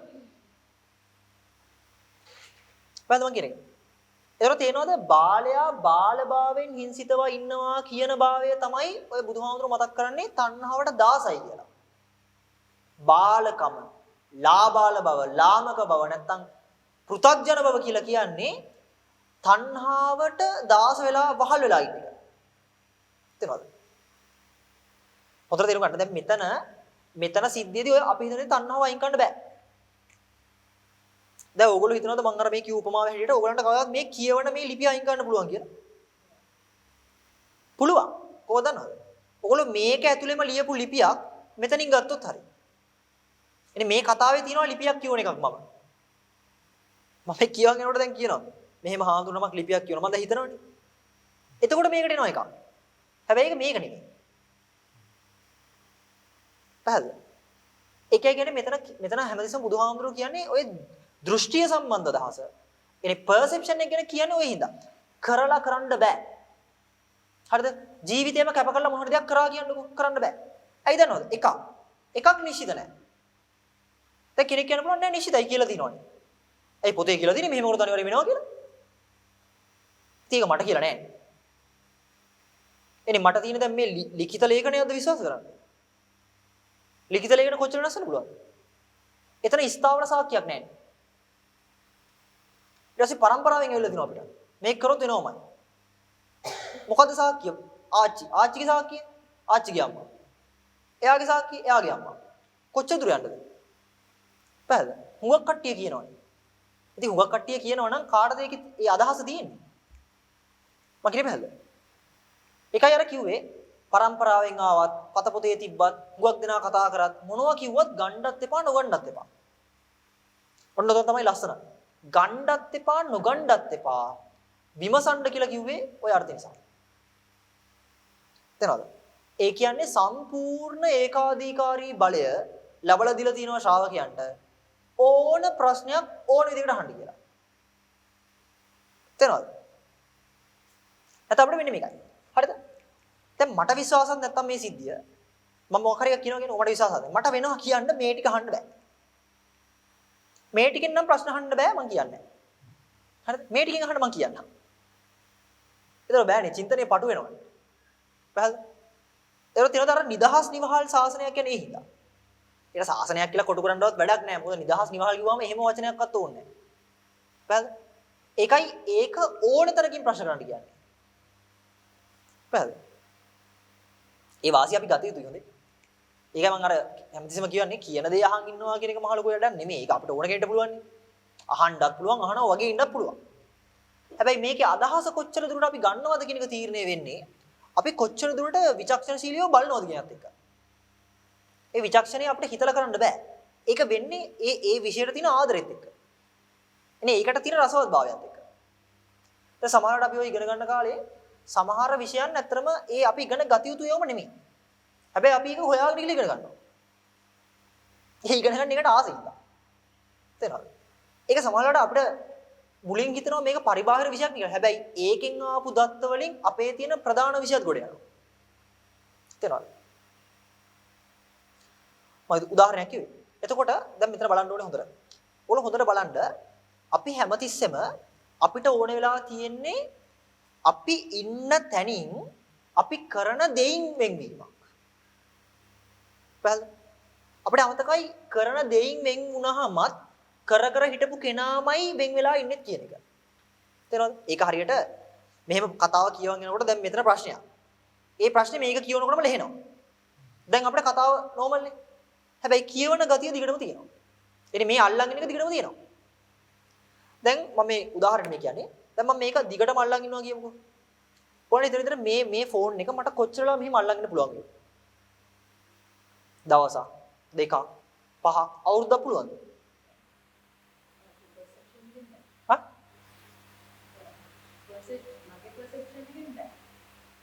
ඒකට මම එකඟයි. හැබැයි මම මේ කියන්නේ පොඩ්ඩක් ඊට වඩා හිතන්න කියලා. එක තැනක් කියනවා මට මේක අල්ලන් ඉන්න පුළුවන් වෙනවා. ඒ තමයි මගේ අත පන්නතු වෙනවා. තේරෙනවද? මෙතනට එන සැපයුම නතර කරපු ගමන් මට මේක තේරෙන්නේ නැතු වෙනවා. අන්න එහෙම සිද්ධියක් අපිට වෙලාද? පැහැදිලිද? ඉපදිච්ච ගමන් හොඳ වයර් එකක් කරන් බැඳලා කියමු පොඩි කාගේ අත් දෙක. මුලින් අඬයි. ඊට පස්සේ ගාණක් නැහැ. තේරෙනවද මං කියන්නේ?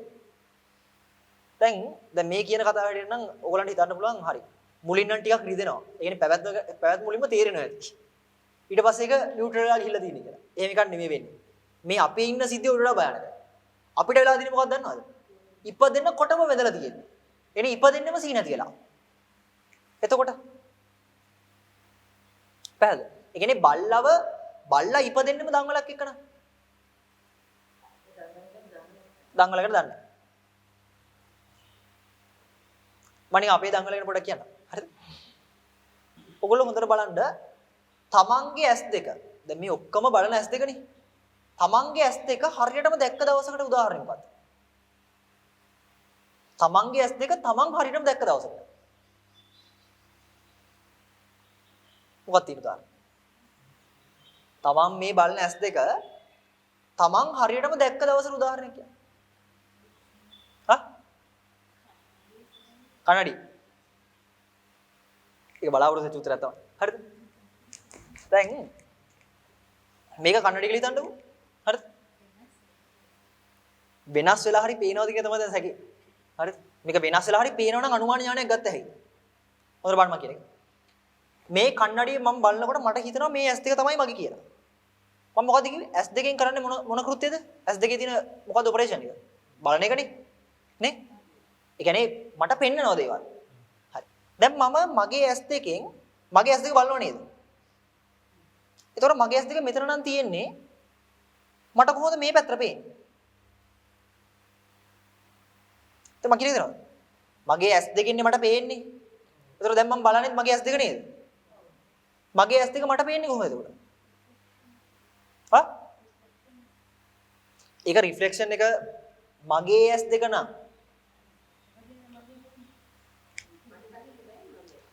එනේ මෙතන කන්නඩිය මෙතන පේන්නේ මගේ S2 නම් එහෙනම් මට පේන්න ඕනේ මේ පැත්ත නම් මෙහෙටද මෙහි නම් මෙහෙටද? ඒ කියන්නේ මම එතකොට මම ඉන්නේ මෙතන. රිෆ්ලෙක්ෂන් එක කියන්නේ මොකක්ද? මම කියව තේරුණාද? මේ කන්නඩිය නම් හරිද? දැන් කට්ටිය කියනනේ මේකෙන් S2 පේනවා කියලා. මගේ එතකොට ඔය කියන විදිහට ඒ වෙලාවේ මගේ S2 තියෙන්නේ මෙතනනේ. එහෙනම් මේක මෙතනින් පේන්න බෑනේ. නේ? මගේ S2 මෙතන දැන් තියෙනවා නම් මට මේ පැත්තෙන් මේක මේ පැත්තට පේන්න බෑනේ. ඔව් එහෙනම් මම අහන්නේ මේක මගේ S2ද කියන එක.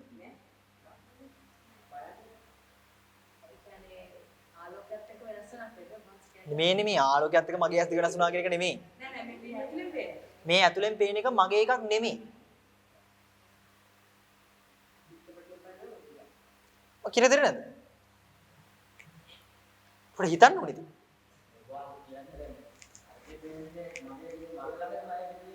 ඔව් දැන් අරක මගේ කියලා හරි කියන්න මට පේන්නේ බෑ. මේ තියෙන්නේ මගේ ඇස් දෙක කියලා මට තේරෙනවා මට පේන්නේ බෑ. එතන මට පේන්නේ මගේ ඇස් දෙකෙන්. මේක රෙෆරන්ස් එකක් නෙමෙයි. බෑ. තේරෙනවද?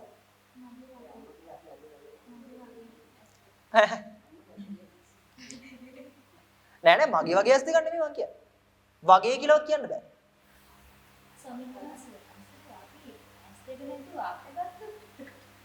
මොකක්ද ඉතින්? හොරවන් දැන් අක්කයි අත ඇල්ලුවේ කොහමද? නෙමෙයි. නෑ ඒක නෙමෙයි. ඔය කියපු එකෙන් හරි. අත ගැන කතා කරනවා කියලා අක්කට ඕනේ වෙනන මේක. හරිද? හැබැයි දැන් මට ඒක ඉනි කරන්න බෑනේ. මාව ට්‍රිගර් කරන්න බෑ මෙහෙම කියලා පෙන්නලා. ඒතර ගණ්ඩනවා අනිත් අත. මේක ගැන කියලා කියන්නේ. ඒතර ඇත්තම කරන්නේ මේ අත පෙන්වීම නෙමෙයි. මේක හරහා මේක පෙන්වන්න හදන්නේ. තේරෙන්නද? නෑ උතන කිසිම සාපේක්ෂකමක් නෑ අපි හිතන් ඉන්නේ කියන්නේ ඔය. මම නිකන් උදාහරණයක් කියන්නම්. මෙතන අල්ලන්න පුළුවන් විදිහ කියන්නේ. මෙතන අල්ලන්න පුළුවන් විදිහ. මෙතන අල්ලන්න කියලා මම කියන්නේ. ඉතින් වෙන ඇඟිල්ලකින් ඇල්ලුවම මෙතන අහුවෙන්නේ නෑ. ඕලපොඩ මේක හිතනවා නම් අපිට මේ ජීවිතේ නෙමෙයි. මෙලෝ තනක අපේ මේ තියෙන ස්කන්ධ ස්වභාවය කොහෙන්වත් බලන්න බෑ. يعني මේක සම්පූර්ණ ඇනොනිමස් එක තේරෙන්නේ නැද්ද? ඒ කියන්නේ මේක අල්ලන්න බෑ වගේ තමයි අපි අර හිතගෙන ඉන්න තැන අපි ගන්න බෑ. ඔව් හිතගෙන ඉන්න තැන කියන එක සමානයි දැන් මෙතන මමත්වය කියන එකටම. මමත්වය කියන එක මේ ස්වභාවය නෙමෙයි. මේ ස්කන්ධයවත් අල්ලන්න බෑ. මේකත් සමානයි අල්ලන්නත් බෑ, බලන්නත් බෑ, අහන්නත් බෑ, හිතන්නත් බෑ. තේරෙනවද? ඒතර එතන තියෙන ගතිය කොහොමද? කොහොමද ඒක බලන්නේ?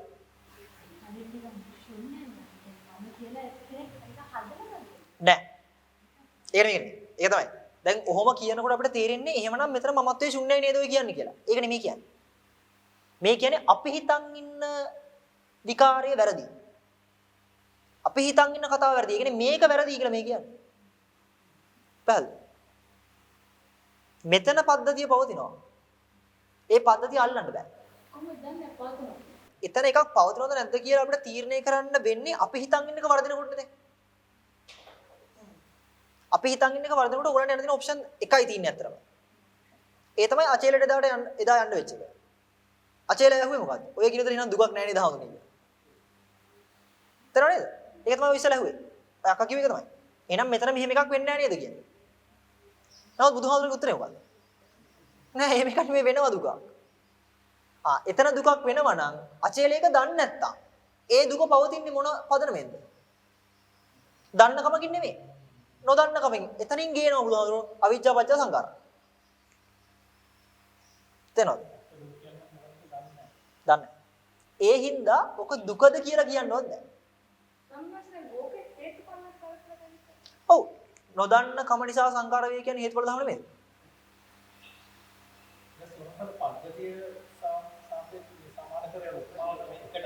ඔව්.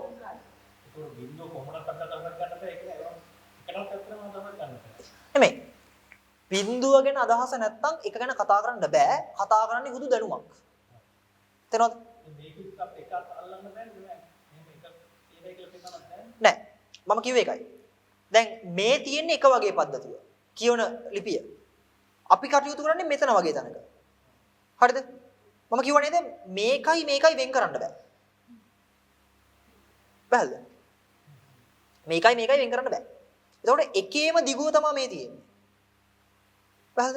ඒ කියන්නේ මේක තමයි ගහේ මුදුන් මුල වගේ එක. මේක හරහා පොළව උදුරාගෙන නැගිච්ච කඳ අතු ටික වගේ තමයි මේ සිද්ධිය. අර ලෝකය. අපි කරන්නේ දුකින් ගැලවෙන්නේ මේ අතු ටික කඳ ටික බානවා. හැබැයි මෙතන තාම වතුර හොඳට පොර වැදිලා මේ ටික උඩ යනවා. ලියනවා. හරිද? සිද්ධියේදී මේ ධර්මයක් එක්ක වෙන්නේ මෙතනට වදිනවා. මේ මුල කුණු වෙනකොට අපිට පේන්න යනවා අතුරු කිලි ටික කඩන් වැටෙන එක. තේරෙනවද? හැබැයි මේ අතුරුගිලි කඩන් වෙන්නේ කපලා දාලා නෙමෙයි. මෙතන තියෙන කුණු වෙන ගතිය නිසා. අන්තිමට අර මුළු ගහම කඩන් වැටෙන්නේ මුල තිබිලා නෙමෙයි. මුල කුණු වෙලා කඩන් වැටෙන්නේ. හැබැයි කැපුවොත් අපි. කැපුවොත් මේ සිද්ධිය හැම තියෙනවා. මේ ටික පොඩ්ඩක් එහෙම වෙනවා. තේරෙනවද මම කියන එක? ඒතර අපි ගැලවීම කියලා හිතන් ඉන්නේ මෙතන ඉන්නා.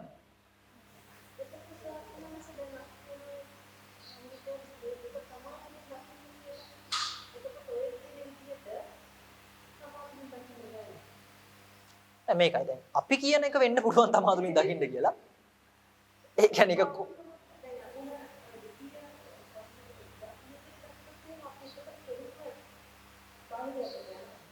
මොකද්ද බාහිර? නෑ මේ උපමාවක්. මම ඒක තමයි කිව්වේ. දැන් අර අක්කා හුයි මේක භෞතිකය මේක විඥානය ගන්න පුළුවන් කියලා මං කිව්වේ එහෙම නෙමෙයි. මෙතනමයි අපි කතා කරන භෞතික විඥාන ඔක්කොම ටික තියෙන්නේ. මෙතන තියෙන්නේ හරිද? ඒක මං කියන උපමාව මතක කරන්න එපා. උපමාව මෙතන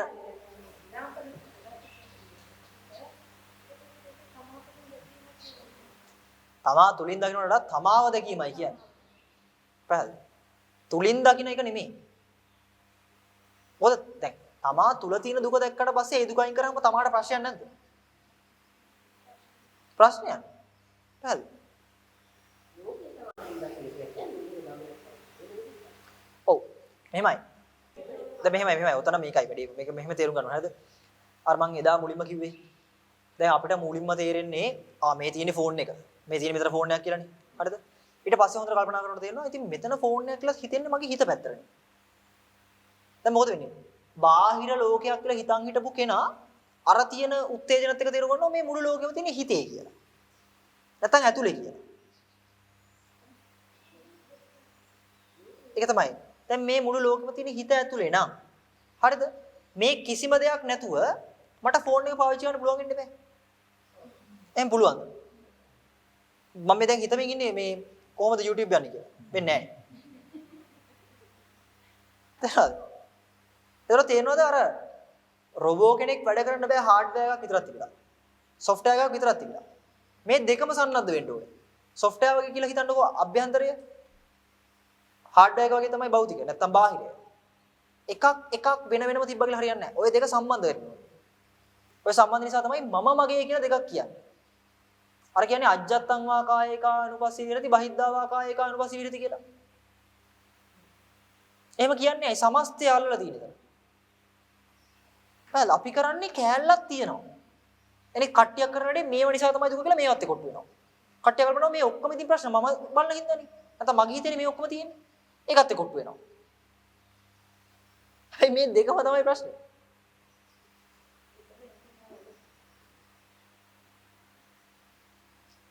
තේරෙනවද? ටිකක් අදහසක් ආවද? ඒක තමයි කියන්නේ මේ සංකාරය නැත්තම් සබ්බේ සංඛාර අනිච්චාදී කියන එක මේ මොකක් හරි මේ ක්‍රියාකාරකමකට මේක අනිච්චයි කියලා බලන්න බෑ. පැහැදිලිද? ඒ කියන්නේ හේතුඵලයෙන් හේතුව කියන එක නොදන්නවත්කම වගේ එකක්. මොකක්ද ඒකෙන් අදහස් කරන්නේ? කියන්නේ හේතුව නොදන්නවා කියන්නේ ඵලය අපිට ඔකේ හේතුඵල පැත්ත එක්ස්ප්ලেইন කරන්නේ. හරි.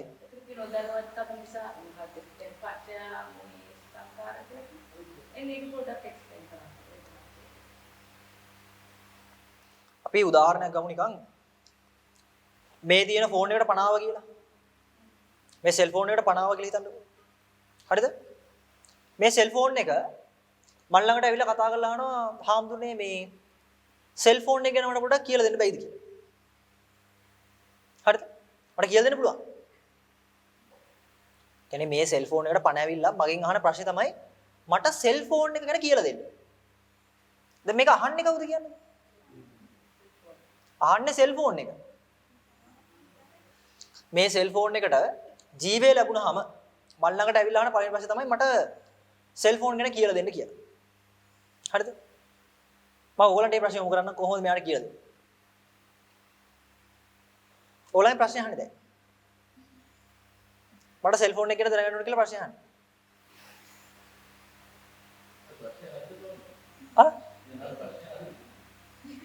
නේද දැන් මෙයා දන්නේ මොනවද? දැන් තේරෙනවද දැන් දෙන උත්තරේ? මොකද අද අයියා කියන්නේ දැන් මම ඔයාලට කියන්න හදන එක. ඔය ප්‍රශ්නයට දීලා මං අහන්නේ. එතකොට ඇටැක් නේ. ඒක හරියන්නේ නැහැ කියලා.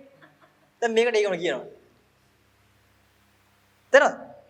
මං අහන්නේ මම කියන්නේ මේ අහිංසක දුරකථනයේ පැත්තේ හිතන්න. ඕගොල්ලෝ කිව්වොත් එම් ප්‍රශ්නේ වැරදි කියලා මොකද්ද වෙන්නේ? මේ මිනිස්සු ආතරමං වෙනවනේ. ඒතර මොකද්ද කියන්නේ? මං කියේ තේරෙනවද? ඒ කියන්නේ මේ ෆෝන් එකට පණ ආවිල්ලා එයා අහන ප්‍රධාන ප්‍රශ්නේ මොකද්ද මේ සෙල්ෆෝන් එක? මට ඒක ගැන කියලා දෙන්න කියලා. දැන් ඕගොල්ලෝ කෙලින්ම ගත් කඩම කියන්නේ ওই ප්‍රශ්නේ අහන්න බෑ ඔහොම කියලා. හරිද? ඒක තමයි අත්‍තරම ඇත්ත ඉතින්. ওই ප්‍රශ්නේ අහන්න බෑ. පැහැදිලිද? එයාට අහන්න බෑ කියලා. වැඩි දිනේ එයාට අහන්න බෑ කියලා තේරෙන්නේ අපි මෙයා ගැන දන්නේ හින්දානේ. එයා ගැන දන්නේ නැහැ. දැන් මොකෝ ප්‍රශ්නෙන්න හේතුව? නෑ ඒක වැඩි. අපි ගැන දන්නේ නැහැ කියන එක නෙවෙයි. නෑ නොදන්න නිසායි ප්‍රශ්නේ එන්නේ. තේනවද? ඒක කියන්නේ නොදන්න කම නිසායි ඔක්කොම හිතීම් කීම් කිරීම් තියෙන්නේ. පැහැදිලිද මම කියන එක? නොදන්න කම නිසායි හිතන්න පුළුවන්, කතා කරන්න පුළුවන්, ක්‍රියාත්මක වෙන්න පුළුවන් වෙලා තියෙන්නේ. මොකක්ද දන්නවද? ආයි බලන්න නොදන්නකම දන්නවා කියලා කොහොමද ගන්නෙ? නොදන්නකම දන්නවා කියලා කොහොමද ඒගොල්ලෝ හිතන්නේ? දැනගන්න? මොකක්ද දැනගත්තේ?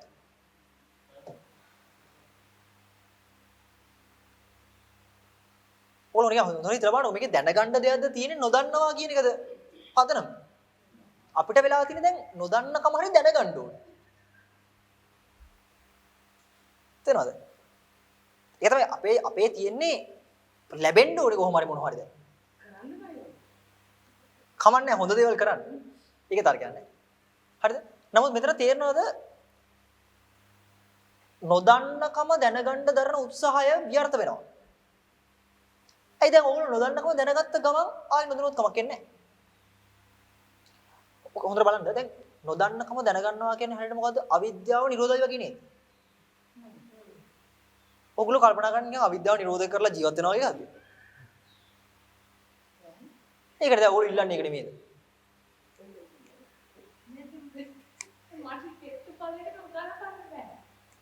හරි මෙහෙමයි. මට අක්කා උදාහරණයක් හේතුඵල දාම කියන්න. දන්නේ එහෙනම් ගලපන්න බෑ කෙනෙක් කොහොමද? ඒ දැන් ගලපන්න විද්‍යාපච්ච සංඛාර කියපේක මට තේරෙන්නේ නැහැ දැන් මේ හේතුඵලත් එක්ක.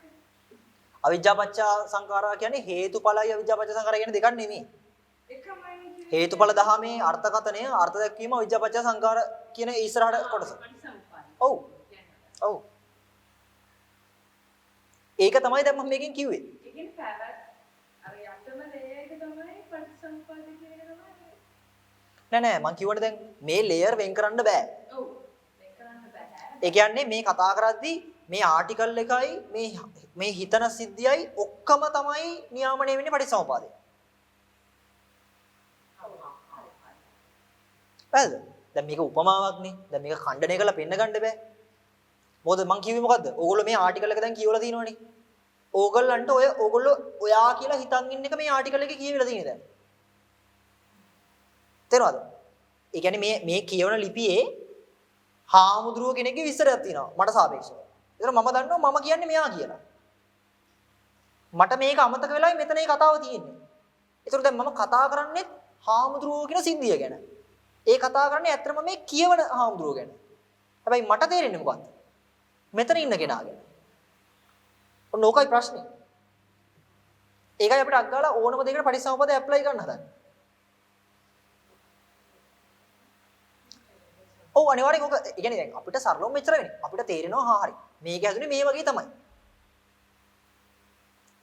දැන් මේක කියව ගමන් ඉන්න කෙනාට එයාට තේරෙනවා මේක කියවගෙන යනකොට මේක හැදුනේ මේකෙන්. කොහොමද ඒක තේරෙන්නේ? මේ කියවන එක. හරිද? පැහැදිලි නැද්ද? ඔය කියවන එකෙන් අර මොබයිල් එකේ ගන්න ඔය කියවන එක ගැන තමයි අදහස් ගන්න. ඒ කියවන එක ගැන අදහස එහෙම වගේ තමයි නුවණ කියන්නේ. ඒතකොට යාට ප්‍රැක්ටිකැලිටි එක තමයි අර කියන අර මනක් කල්පිතය. එයා ප්‍රැක්ටිකල් එකේ මෙතන සෙටල් වෙන්නේ නැහැ කොහොමද? එයා ඊට පස්සේ මේකෙන් අයින් වෙලා මේ කියවන එකට සෙටල් වෙන්නෙත් නැහැ.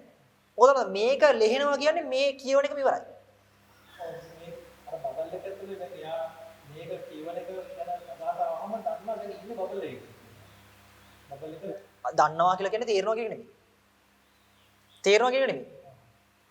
වැරද්දමයි කියන්නේ. හමු වෙන්නේ මනක් කල්පිතය. මේ උපමා හැටියට. හමු වෙන්නේ අර හිතාගත්ත ලෝකය. හැබැයි සාමාන්‍ය ලෝකයා ඒ හිතාගත්ත ලෝකේ සෙටල් වෙන්න දුකෙන් නිදහස් වෙන්න උත්සාහ කරනකොට මෙයා ඒකට උත්සාහ කරන්නේ නැහැ. උත්සාහ කරන්නේ නැහැ කියන්නේ උත්සාහ වෙන්නේ නැහැ. ඒ උත්සාහ වෙන්නේ නැත්තේ ඇයි? එයා යටින්ම දන්නවා. කියවන එකෙන්. මම ඒකයි කිව්වේ දැන් මේ ලෝකේ විනාශ කරලා මේ ලිපිය කියවන්න බෑ ආයි. මේක විනාශ වීමත් මේ ලිපිය අයින් වීමත් කියන එක විදියටම වෙනවා. දැනනවද? හැබැයි මේවා ඕගොල්ලෝ හිතනවා නම් මේක විනාශ වුණාට පස්සේ ලිපිය කියවනවා කියලා ඒ කියවන්නේ මෙතන තාම හොඳේ. තේරෙනවද? මේ දැන් අර හදාගත්ත චිත්‍රපටිය නැත්තම් හදාගත්ත කතන්දරේ ඉවර කළා. ඊට පස්සේ සතුරු යන්තම් ඇති මේක ලිපියක් නේ. ඒ උඩින් පදවල දෙන්නේ කියන්නේ. නෑ එන්නේ නෑ කියලා මං කියන්නේ. මට දැන් මේක මෙතන කතාව ඉවර වෙලා. හරිද? මේක මම මෙච්චර වෙලා බලලා තියෙන ලිපියක් නේ කියලා හිතෙන්නේ ආයෙර බබල් එකේ. කඳ තමයි කපන්නේ. ඔව්. ඔය මේ කතාව අපි හදාගත්ත කතාව බොරු කියලා හිතන එක හරියට මූල පද්ධතිය පොළොව මට්ටමින් කැපුවා වගේ එකක්. කිසිවක්ම නැත වගේ එකක්. තේරෙනවද? තේරුම් නැහැ. ඉතින් එහෙම නැහැයි කියලා හම්බෙන්නේ මේ ස්ක්‍රිප්ට් එක නිසා. පැහැදිලිද? ඒකයි උතන මේ කවදාවත් තේරුම් ගන්න හදන්න එපා මේක කෑල්ලෙන් කෑල්ල සම්බන්ධ කරන්න. එහෙම බෑ. මේ සිද්ධි දාමයක් කියන්නේ කෙලින්. මං කියවනේ මේක එකනම් මේ කතන්දරේ එකේම ගොනුවක්. ඒක තමයි නුවණක් වෙන්නේ. ඔව්. දැන් මෙහෙමයි. දැන් නුවණ කියන එක කොතනද දෙන්නේ? ඔව් ඒක තමයි. ඥානය හෝ නුවණ හෝ ඒ කියන කතාව නුවණ කියන එක මෙතන මේ පැත්තට දෙන්නේ නැත්නම් මේකට මුල් වෙන බිඳුවට දෙන්නේ. මොකද? අරක දැක්කම මේ උඩට එනවා උඩ තමයි ඥානෙ තියෙන්නේ. ඔව්. සාමාන්‍ය කෙනාට වෙලා තියෙන්නේ මේක කියවනකොට එයාගේ මෝඩ නුවණ තියෙන්නේ මේක ඇතුලේ. තේරෙනවද? මෝඩ නුවණ තියෙන්නේ මෙතන ලෝක නුවණ. ඇත්තම නුවණ සෙනකොට මේක සම්පූර්ණ කවර් කරන් එන්නේ. තේරෙනවද? ඒකයි එක කියන එකේ සුපීරියම තන නුවණ කියන්නේ. හැබැයි අවිද්‍යාවමයි. ඒක තමයි එකක් කියලා කියන්නේ. පැහැදිලි. ඒ හින්දා තමයි මේ කතාව ඉවරනකොට නුවණත් ඉවරයි. බිඳුවට ඔන්න මෙන්න නුවණින්. අපිට කියන්න පුළුවන් ඒ කියන්නේ බිඳුවට ඊටාම කිට්ටුවෙන් ඉන්නේ නුවණ කියන එක.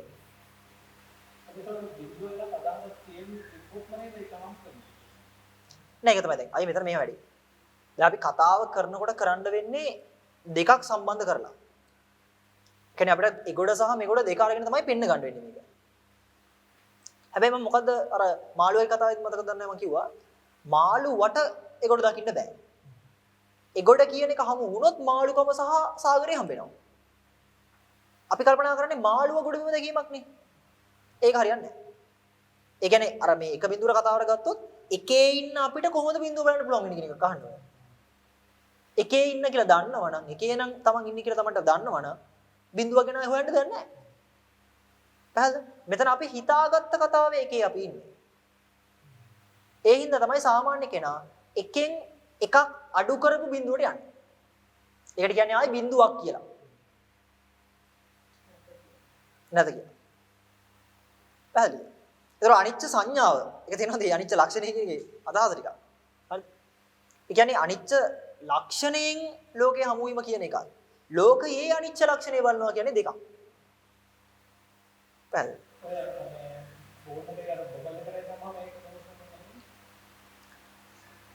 බිඳුව දැන ගැනීම බිඳුව කියන අදහස අරගෙන කියන්නේ බිඳුව කියන අදහසින් එක හමු වෙනකොට තියෙන අදහසක්. ඒ වගේ තමයි අනිච්ච ලක්ෂණයෙන් ලෝකේ හමු වෙනවා කියන එක. ඔව්. ස්ක්‍රිප්ට් එක සහ ඒක හරහා ගොඩනගෙන සමස්තය. ස්ක්‍රිප්ට් එක අපිට බලන්න බෑ. අපිට තේරෙනවා නම් කතාව. හරිද? කියවන ලිපිය අපිට බලන්න බෑ. අදහස අර අපි හිතන් ඉන්න කතාවට එන්නේ. ඒක පාඩුවක් නෑ. මොකද එයාට අර ස්ක්‍රිප්ට් එකෙන්ම නැත්නම් ලිපියෙන්මයි හම්බෙන්නේ. සාමාන්‍ය නොදන්න කෙනාට මේ හදාගත්ත මනක්කල්පිතේ තියෙන ලිපියකින් තමයි එයා හිතන්නේ. ඒකයි අවුල. ඒකේ අර හොඳ තැනක් තියෙනවා. අර ඉස්සෙල්ලා අපි කතා කරා වගේ මේ තියෙන අයිඩියා බබල් එකේ තියෙන කතන්දරේ හැමතිස්සෙම තේරෙනවා. තේරෙනවද? මේක මාර කියන්නේ සමහරවිට පුදුම විදිහට ඉන්ස්පයර් වෙනවා අපිව සමහරවිට පුදුම සතුටුයි සමහරවිට මාර දුකයි. සිය දිනසා ගන්න පුළුවන්කම එනවා. ඔක්කොම මේක වෙනවා. ඒ ඔක්කොම මේ කතාව කියවන්නේ. ඒ කියන්නේ අර මං ඊයේත් කිව්වා වගේ ගහපු ගලක් උඩ දැමුවොත් බිම් වැටෙනවා කියන එකට මේ ප්‍රාර්ථනාව ඕනේ. ඒ වගේ මේ හදාගත්ත කතාව බොරුවක් කියලා ඔප්පු කරගන්න එකට ලොකු කතාවක් ඕනේ.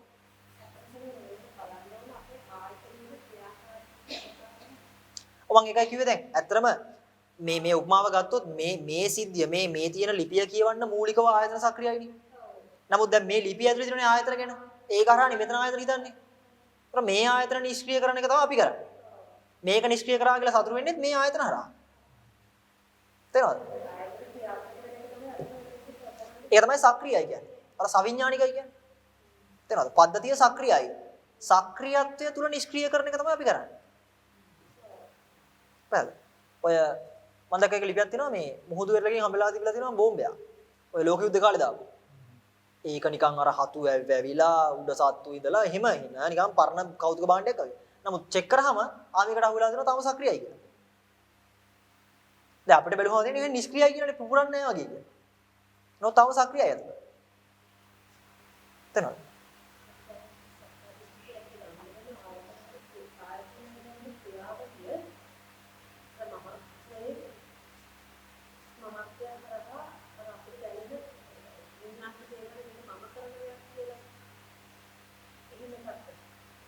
ආයෙත් ආයතනවල ක්‍රියාවලියක් තියෙනවා අර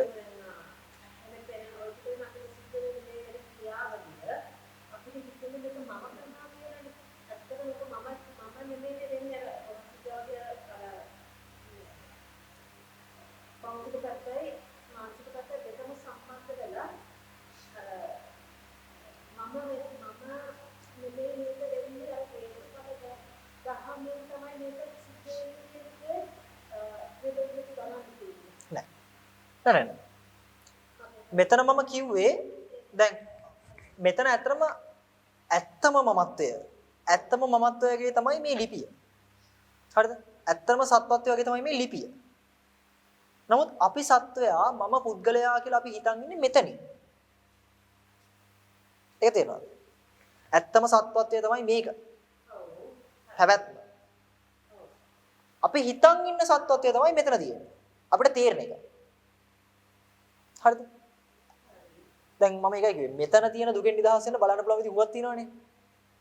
දැන් මෙතන මොන අපි මේක ඇත්තටම සූක්ෂම බැලුවොත් එහෙම මෙතන එහෙම එකක් වෙන්නේ නැහැ නේ ඇත්තටම. හරිද? නමුත් අපිට දුක දැනෙනවා එක වෙනවනේ. ආයතන මොකද්ද අපි ටක් ගාලා ගන්න. මෙතන ක්‍රියාවලියක් තියෙනවා මම කරන එකක් නෙමෙයි. තේරෙනවද?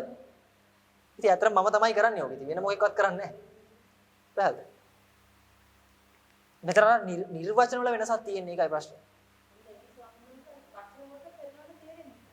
නෑ තේරෙන්නේ නැහැ නෙමෙයි අපි වචන අපි අරන් තින්නේ ඊටාම ඕදාරික. ඒ කියන්නේ උඩ මට්ටම. පැහැදිලිද? ඒතකොට මේ මෙතන මම මේ අදහස් කරේ කියන්නේ අපි ක්‍රියාවලියක් තියෙන අය ඒක මම කරන්නේ නැහැ කියන එක නෙමෙයි. හරිද? සත්වත්වයම තමයි මේ ප්‍රශ්නේ. තේරෙනවද? ඒ සත්වත්වය කියලා අපි අයින් කරන්න හදන්නේ ඇත්ත යථාර්ථය නෙමෙයි. ඒ කියන්නේ දැන් බලන්න ඒ කියපු ඉඳ මම මෙහෙම උදාහරණයක් කිව්වා. දැන් මම මේ පොත කියවනකොට මට හැදෙනවනේ මනක්කල්පිත ලෝකයක්. ඔය ලෝකේ කොහොම බොරු නේද? ඔය බොරුවේ ඇත්ත බලන්නවත් තියනවද? මොකක්ද ඒක ඇත්ත කියලා බලන්නේ? මේ හිතා ගන්න කතාවේ ඇත්ත බලනවා. ඉතින් කොහොම බොරු? තේරෙනවද? දැන් බුදුහාමුදුරනේ බොරුවේ ඇත්ත බලන්න හරි ඇත්තේ බොරුව බලන්න හරි කියලා නෙමෙයි. අපි කරන්නේ ඔය දෙක. අර මනක්කල්පිත ලෝකයේ ඇත්ත බලනවා එක්කෝ. නැත්තම් ඒක බොරු කියලා ඒ බොරුවේ ඇත්ත බලනවා. තේරෙනවද? කියන්නේ ඇත්ත බොරු කරලා බැලීමත් මෝඩයි.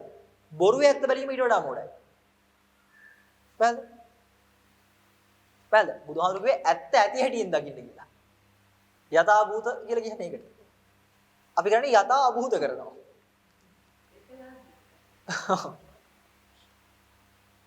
අන්තිමට ඉතින් භූත වෙලා යනවා. පැහැදිලිද? ඒක තමයි සිද්ධියේදී. කොහොමද හිතන් ඉන්න දේවල් ලැබෙන්නේ නැහැ හොඳේ. මම මුලින්ම කිව්වනේ. එහෙම ලැබෙන්නේ නැහැ. මෙතන මෙකැනිසම් එක පොඩ්ඩක් තේරුම් ගන්න උත්සාහ කරන්න. පැහැදිලිද? ඒ කියන්නේ දැන් මේ මොන විදිහට හිතුවත් අපි හිතන් ඉන්න දුක නැති වෙන්නේ නැහැ නේ. ඇයි ඔක්කොම ඔට්ටු දාන්නේ විතරනේ? තේනවද? ඒකේ ප්‍රශ්නේ. ඒක හරියට අර මේ කතාව වගේ තමයි. මෙයාට ජීවය ලැබුණාම මෙයා ඇවිල්ලා අහනවා සෙල්ෆෝන් එක මොකද්ද කියලා. තේනවද? දැන් කට්ටිය උත්සාහ කරන්නේ කවුරු ගැන කියන්නද? වෙන සෙල්ෆෝන් එකක් ගැන කියන්නද? නෑ කෙලින්ම උඹ ගැන කියන්නේ නෙමෙයි. ඒ කියන්නේ මේ මෙයාට කියනවා නම් උඹ ගැන කියන්නේ. නමුත් මෙයාට ගන්න බෑ.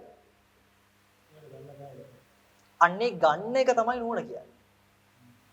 ඒතර වටපිටාවේ හැමෝටම උත්සාහ කරලා කියන්න පුළුවන් නේ ඒ කතාවම තමයි. අර බෝඩ් එක වගේ තමයි. මෙයා දැන් උඩ මෙතන ගහලා දෙනවා කියමුකෝ අපි මොකක් හරි ආයෙම සෙල්ෆෝන් කියලා. දැන් පණ ඇවිල්ලා පේන්නේ නැහැ. නල්ලේ පච්චක් ගහගෙන ඉන්නේ මම කියලා. ගිහිල්ලා අහනවා සෙල්ෆෝන් එක කියන්නේ මොකක්ද කියලා. ඕගොල්ලෝ හිතන්න එපා කන්නඩියෙන් බැලුවා කියලා තේරෙනවා කියලා. මම කියවනේ කන්නඩියෙන් බැලුවම මොකෝ වෙන්නේ කියලා. එහෙම වෙන්නේ නැහැ. තේරෙනවද? කන්නඩියෙන් බැලුවා කියලා මොනවත් වෙන්නේ නැහැ. කන්නඩියෙන් බැලුවාම වගේ එකක් පේන්නේ. ඒක පේන්නේ නැහැ. ඔකාරි ඊටාම සරලයි අර මම අර උදේ කරලා පෙන්නපු එක. ඔය මෙයාජිකලි මේ වෙයි කියන ඒ වචන පවා ප්‍රමාණවත් මන්න හිතෙන්නේ. ඒ කියන්නේ දැන් කන්නඩියක් ඉස්සරහට ගිහිල්ලා අපිට කියන්න පුළුවන් මගේ ඇස් දෙකමයි මේ තියෙන්නේ කියලා. හරිද? මේ ඇස් දෙකමයි මේ කියලා කියන්න පුළුවන් නේද? මම කියව දෙනවද? මේ ඇස් දෙකමයි මේ තියෙන්නේ කියලා කියනව නේද? තේරෙන්නේ නැද්ද මේ මාරුව? අත මාරු කරනවා නේද? තේරෙනවද? නැටිල්ලක් විතරයි තියෙන්නේ එතන. අත මාරු කරලා. පැහැදිලිද? ඒකයි දැන් එතකොට අපිට දැන් ආයි කියන්නේ මේ ඇතිකල්ලි මේ වේ කියලා කියන්නත් බෑ. ඒ දැන් මේක මොකටද ආයි කියන්නේ? ඒතර ආයි බලන්න මේ ඇතිකල්ලි මේ කියනකොට ආයි මේක දෙසරයක් වෙනවා. තේරෙනවද? ඔයාලට තේරෙනවද මේක වචනට කරන්න බෑ කියලා කොහොමද? ඔක printing mistake කියන්නේ මේ හොඳේ. මට ඉස්සරක් කිව්වා මේ කෙනෙක් ඔක printing mistake එකක් වෙන්න දීලා. එනේ මේ ඇතිකල්ලි මේ වේ කියන එක ටයිප් කරලා දෙලා කියලා.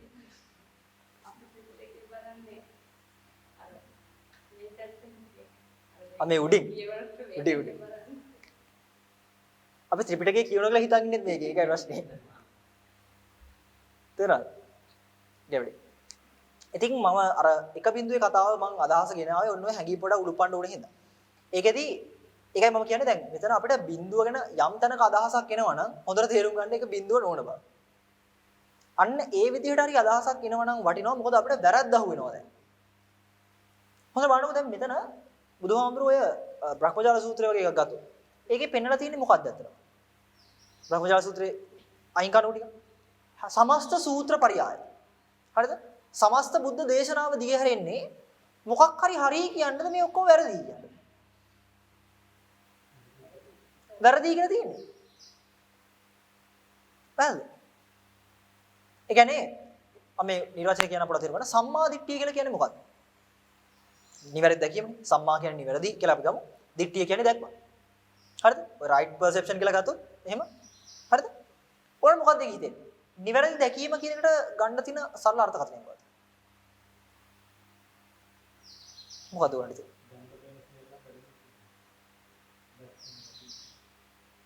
දැනට පේන සියල්ල වැරදි කියන එක ආසන්න හරි. ආසන්නෙන් හරි. ඒකේ තව තියෙනවා හැදෙන්න තරම්. සම්මා දිට්ඨිය කියලා කියන්නේ සියලු මිච්ඡා දිට්ඨි බලන්න පුළුවන් කියන එක. සියලු කියන එක එන්න ඕනේ. දැනට තියෙන එක නෙමෙයි. එතකොට සම්මා දිට්ඨිය කියන එකක් හරි අපිට තේරෙනවා නම් ඒකත් අරකටමයි යන්නේ. පැහැදිලි. ඒකින්ද තමයි සම්මා දිට්ඨිය කියන එකේවත් රඳන්නේ නැත්තේ ආයේ. පැහැදිලි. ඒතර තේනවද? තන අපිට අහිමි වෙනවා නිකන්. පැහැදිලිද? මොකද? අපිට දැනෙන හැඟෙන ඕනම දෙයක් ලෞකිකයි. ඒ වගේම මතක කරපුවා දැනෙන්නේ නැතිවත් ලෞකික ඒවා තියෙනවා. මම අර කිව්ව සීන නැතුනම වැඩේ එහෙම. ඒක ලෞකිකයි අපිට දැනෙන්නේ නැහැ. ඒක මුල තුනේ මොකද කරන්නේ?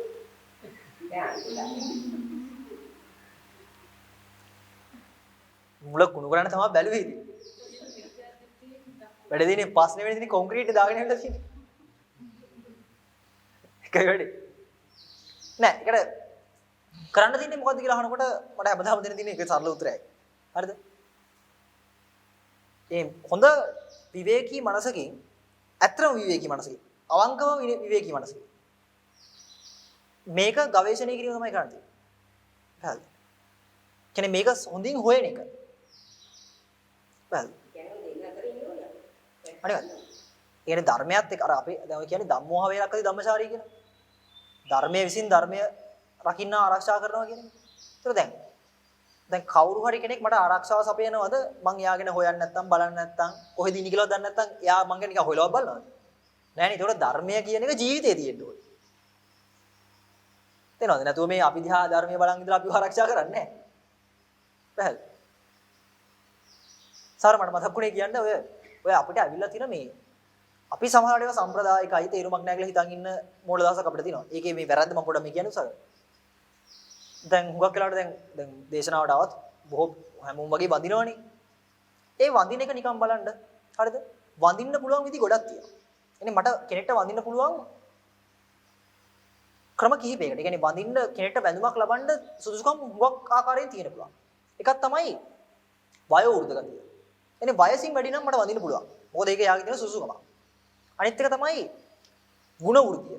ඒ කියන්නේ මට වඩා ගුණයක් තියෙනවා නම් මට වඳින්නත් පුළුවන්. අනිත් එක තමයි තපෝ වෘද්ධිය. ඒ කියන්නේ තපසෙන් එනේ කෙලෙස් නැසන වැඩි පරිවිලේ තියෙන වෘද්ධභාවය.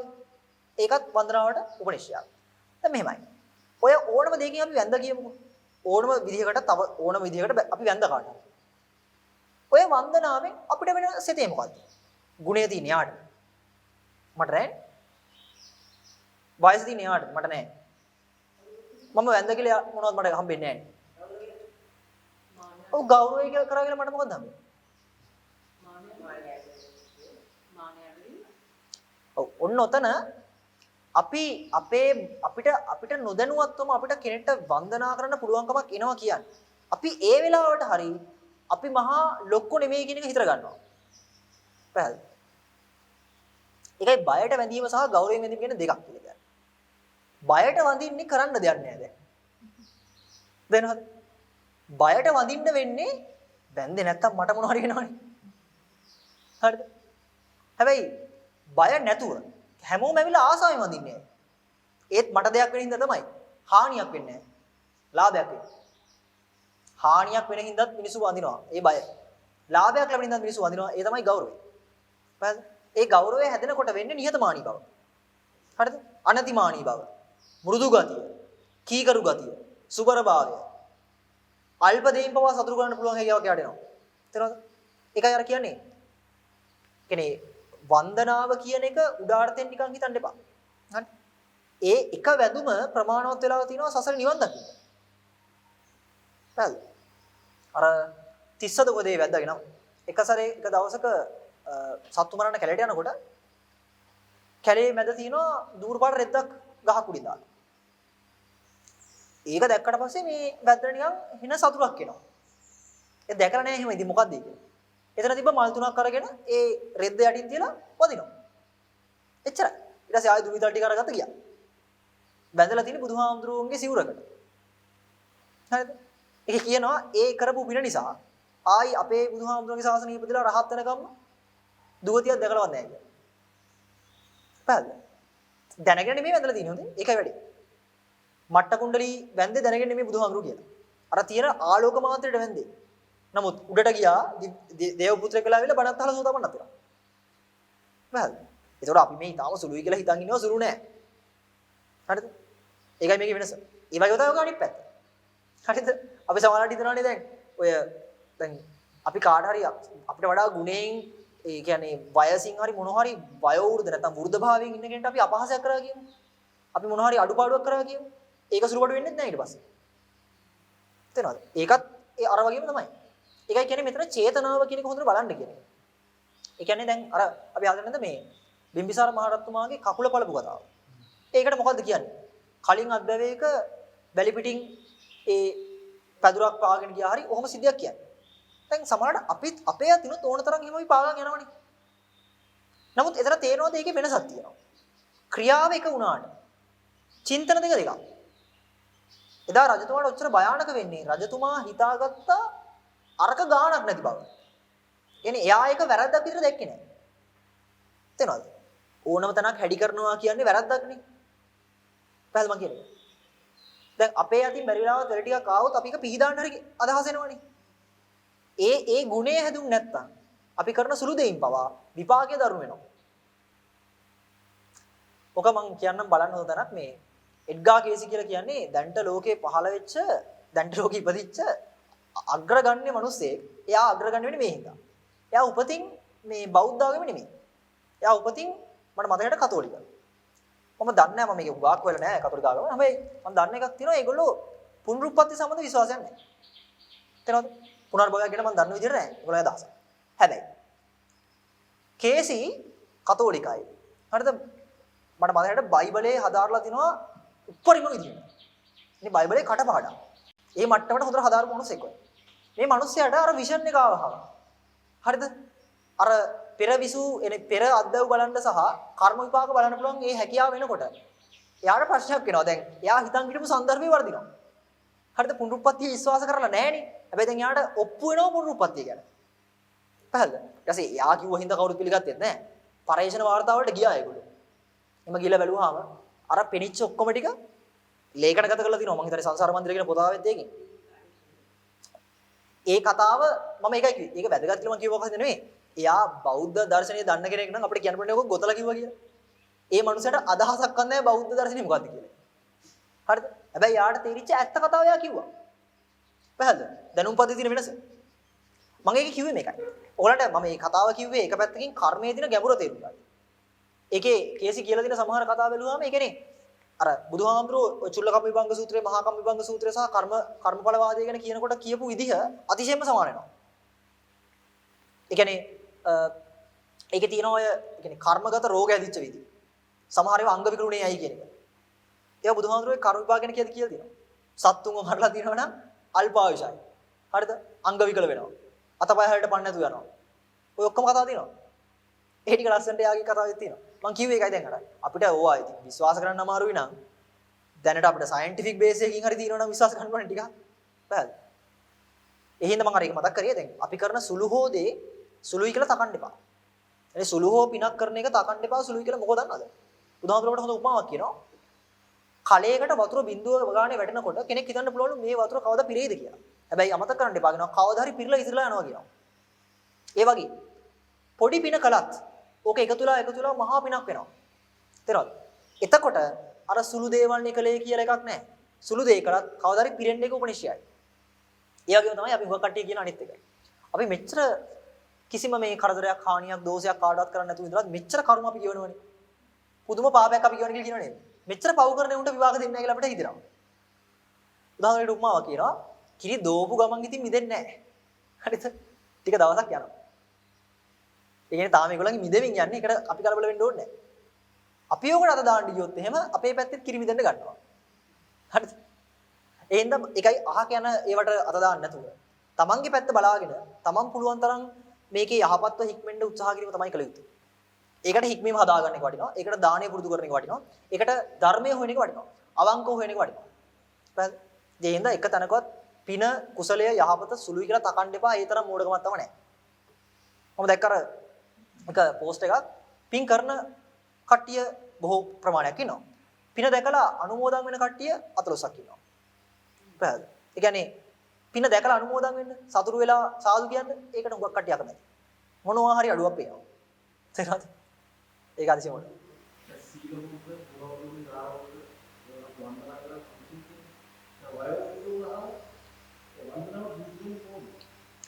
හරි.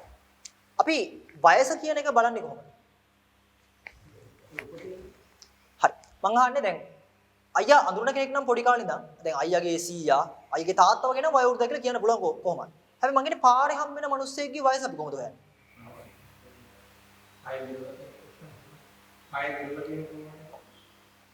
මෙහෙමයි. එකක් තේරුම් වයස කියද්දි ඇඟ නෙමෙයි. හරිද? සමහර ඊටාම කියන්නේ ඊටාම ලාභාල කට්ටිය ඉන්නවා අතිශයින්ම වයස්ගත චින්තන තියෙන. එක්ස්පීරියන්ස් එක. මම කිව්වේ ඊටාම භෞතික අර්ථයෙන් නෙමෙයි ඔබ. ඒකට මම උදාහරණයක් ඕන කියන්නම්. ಗುಣ වෘද්ධිය හොයන්න පුළුවන්. බෑනේ. අපි හිතමුකෝ වයෝ වෘද්ධ භාවය නම් අවුලක් කියලා. වයෝ වෘද්ධ වෙන්නේ කොන කෙට්ට වෙන්න පුළුවන් නේ ඉපදුනොත්. ಗುಣ වෘද්ධිය කියන එකට අපිට හොයන්න බෑනේ. වයසින්වත් හැඩරුවෙන්වත් හොයන්න බෑ. එතකොට අවුරුදු 7 ළමයට පවා ගුණේ තියෙනවා නම් අපිට වඩා. පැහැදිලි. එතකොට මං හිතන්නේ වයස ගැන හිතන්න ඕනේ නැහැ. අර දෙක ගැන දන්නවනම් අපිට ඕන කෙනෙක්ට ඒ තියෙන ගෞරවය එනවා. එතන මම කියන්නේ නැහැ වදින්න යන්න කියලා. එහෙම කොහොමද ඔයගොල්ලෝ කරන්නේ නැහැ නේ. හරිද? හැබැයි සාරිපුත්ත හාමුදුරුවෝ එහෙම නැහැ. සාරිපුත්ත හාමුදුරුවෝ රහත්. හරිද? ශාසනයේ දෙවෙනි කෙනා වගේ දෙවෙනි බුදුමගේ හිටපු කෙනා.